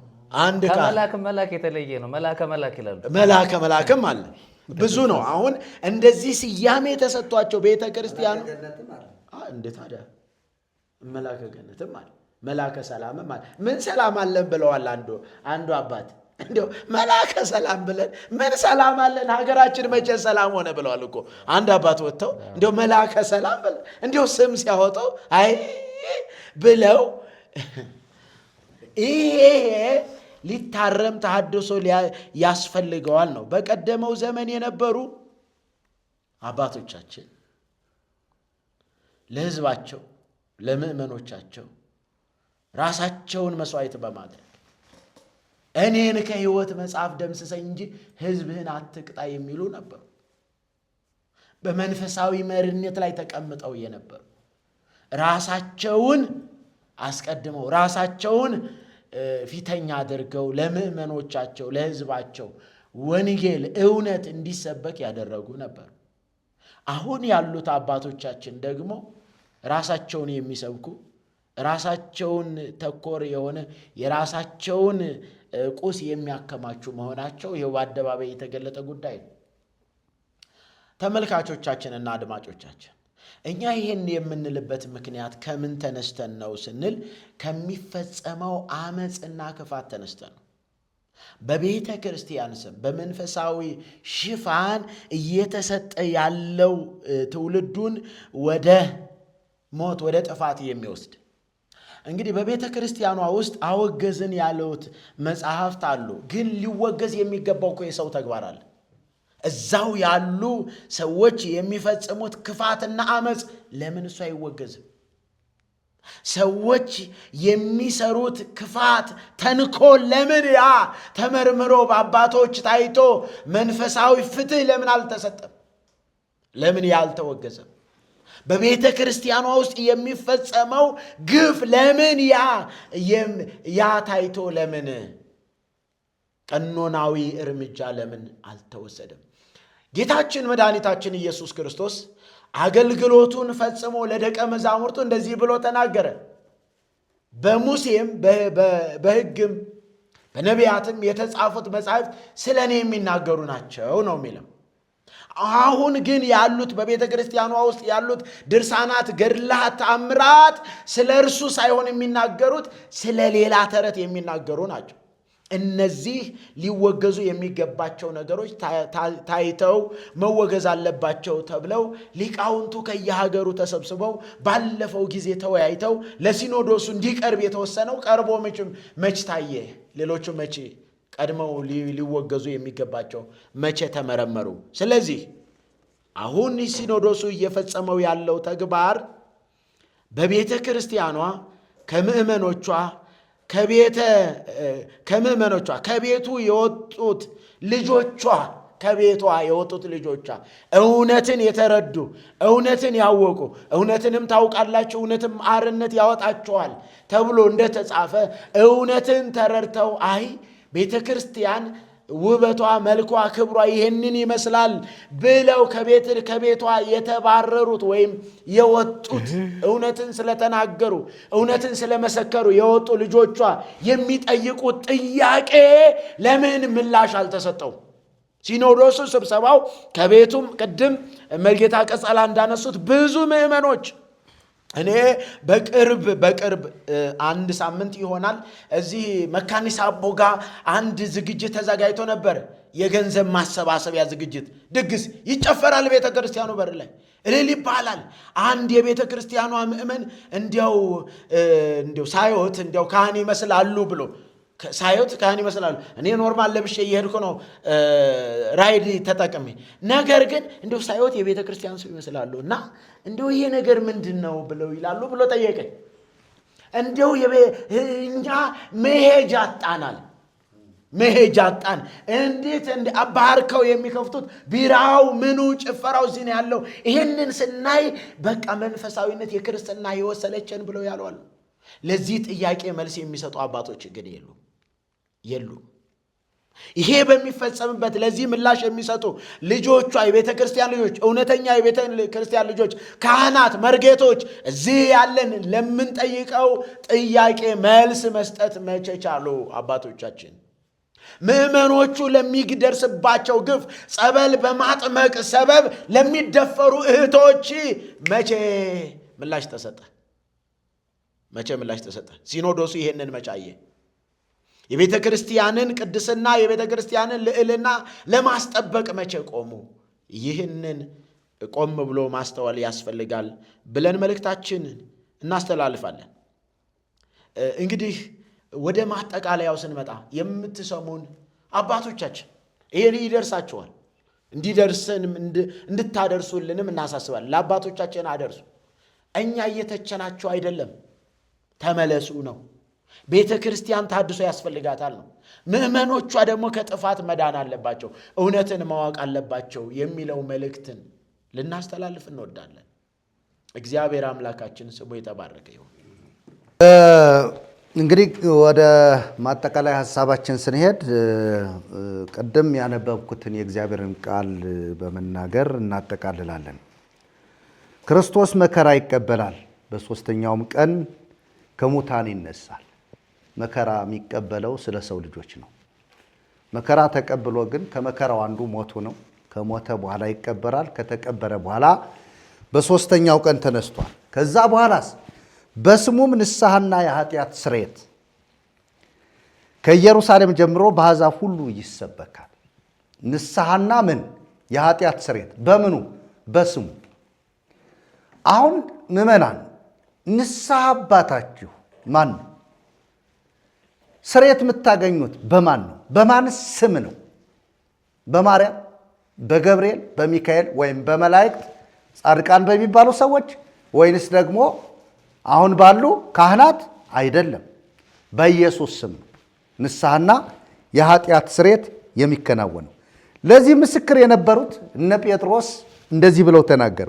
ይህን እግዚአብሔር ለእስራኤል ንስሐን የኃጢአትንም ስርየት ይሰጥ ዘንድ ራስም መድኃኒትም አድርጎ በቀኙ ከፍ ከፍ አደረገው ብሎ ጴጥሮስ ይህንን ንስሐና የኃጢአት ስርየት የሆነውን ክርስቶስን ይሰብካል። ስለዚህ እሱ ደግሞ ምንድን ነው አለው? ራስም ነው መድኃኒትም ነው። የቤተ ክርስቲያን ራስ ነው። እንደገና ለሰው ልጆች ደግሞ መድኃኒት አዳኝ ነው። ይህንን ደፍሮ የማይሰብክ ሲኖዶስ ወደ ገለል ይበል። በጌታ በእግዚአብሔር ስም ምዕመናንን መበዝበዝ ማታለል አይቻልም። ስለዚህ ራስና መድኃኒት የሆነውን እንዲያውም እኮ ምንድን ነው የሚለው? ምናቸውን ጠሉ መድኃኒታቸውን ሰቀሉ የሚል መዋሲት አለ። መድኃኒታቸውን ሰቀሉ ይላል። እናንተስ ታዲያ መድኃኒትን እያከበራችሁት ነው እየሰቀላችሁት ነው የሚለውን ለእናንተ ልተው። ምዕመናን ግን አምልጡ። መድኃኒታችሁ የኃጢአታችሁ የንስሐችሁ ስርየት የሚሆነው ክርስቶስና ክርስቶስ ብቻ ነው። እሱ ደግሞ አርጓል፣ በአብ ቀኝ ተቀምጧል። ተመልሶ ዳግመኛ ይመጣል። ሲመጣ በሕያዋንና በሙታን መካከል ይፈርዳል። ስለዚህ በዛን ጊዜ በእርሱ ያላመኑ ወደ ዘላለም እሳት ይሄዳሉ። በእርሱ የሚያምኑ ደግሞ ወደ ዘላለም ሕይወት ከእርሱ ጋር ይከብራሉ። እርሱ የቤተ ክርስቲያን ራስ ነው፣ መብራት ነው። እግዚአብሔር ደግሞ የቤተ ክርስቲያንና የክርስቶስ ኢየሱስን ንግስና አክብሮ ብርሃን ሆኖ የሚኖር አምላክ ነው። ስለዚህ በዚህ ብርሃን ውስጥ እንድትገቡ በጌታ በኢየሱስ ፍቅር ስም በፍቅሩ አሳስባችኋለሁ። ንስሐ ግቡ። ወደ ኢየሱስ ክርስቶስ ወደ ሞተላችሁ መከራ ወደ ተቀበለላችሁ ወደ እርሱ ዘወር በሉ። የንስሐ ጥሪ እናቀርባለን። ይህን ትምህርት ተከታትላችሁ ምናልባትም መማር እንፈልጋለን የምትሉ ሰዎች ግዴላችሁም፣ ደውሉልን። እኛ ስልክ አንስተን እናወራችኋለን። እግዚአብሔር አምላክ የተባረከ ይሁን። ደግሞ ይህንን አገልግሎት መደገፍ የምትፈልጉ ሰዎች ከታች ባለው አድራሻችን በባንክ አካውንታችን በፋይናንስ አብራችሁን የምትቆሙ ሰዎች ያላችሁን እርዳታ በማድረግ አገልግሎቱ እንዲቀጥል አድርጉ። ለምንም ነገር አታውሉት። በተለይ ወንጌል የገባችሁ ሰዎች፣ ለወንጌል የምትተጉ ሰዎች፣ ወንጌል ሕዝቤን እንዲደርሰው የምትሉ ሰዎች ግድ የላችሁም። ይሄው ወንጌል ይሰበካል። ወንጌል እንዲሰበክ ግን አብራችሁን እንድትቆሙ በማለት አሳስባችኋለሁ። እግዚአብሔር አምላክ የተባረከ ይሁን። የዛሬውን ውይይታችንን እንዲህ ባለ መልኩ እንቋጫለን። በሌላ ጊዜ በሌላ ፕሮግራም በጣም የሚገርም ፕሮግራም፣ ወሳኝ የሆነ ቤተ ክርስቲያን የሳተችውን ፕሮግራም ይዘን ወደ እናንተ እንቀርባለን። በተለይም በቅዱሳት መጻሕፍት የተዋሸ ውሸት ወደ እናንተ ይቀርባል። በሰፊው በጥናት ተመርምሮ ወደ እናንተ ይደርሳል። እናንተ ግን እስከዛው ድረስ ይህንን እየተከታተላችሁ ሼር፣ ሰብስክራይብ፣ ላይክ እያደረጋችሁ ጠብቁን። እግዚአብሔር ይባርካችሁ። እግዚአብሔር ሀገራችን ኢትዮጵያን ይባርክ፣ የሰላም ሀገር ያድርግልን። ከፊት ለፊታችን ያለው ምርጫ በጌታችን በኢየሱስ ክርስቶስ በሰላም አምላክ የተጠበቀ ይሁን። ሕዝባችን ከጥፋት ከሞት ይጠበቅ። ሰላም ለሁላችሁ። ተባረኩ። ወስብሐት ለእግዚአብሔር።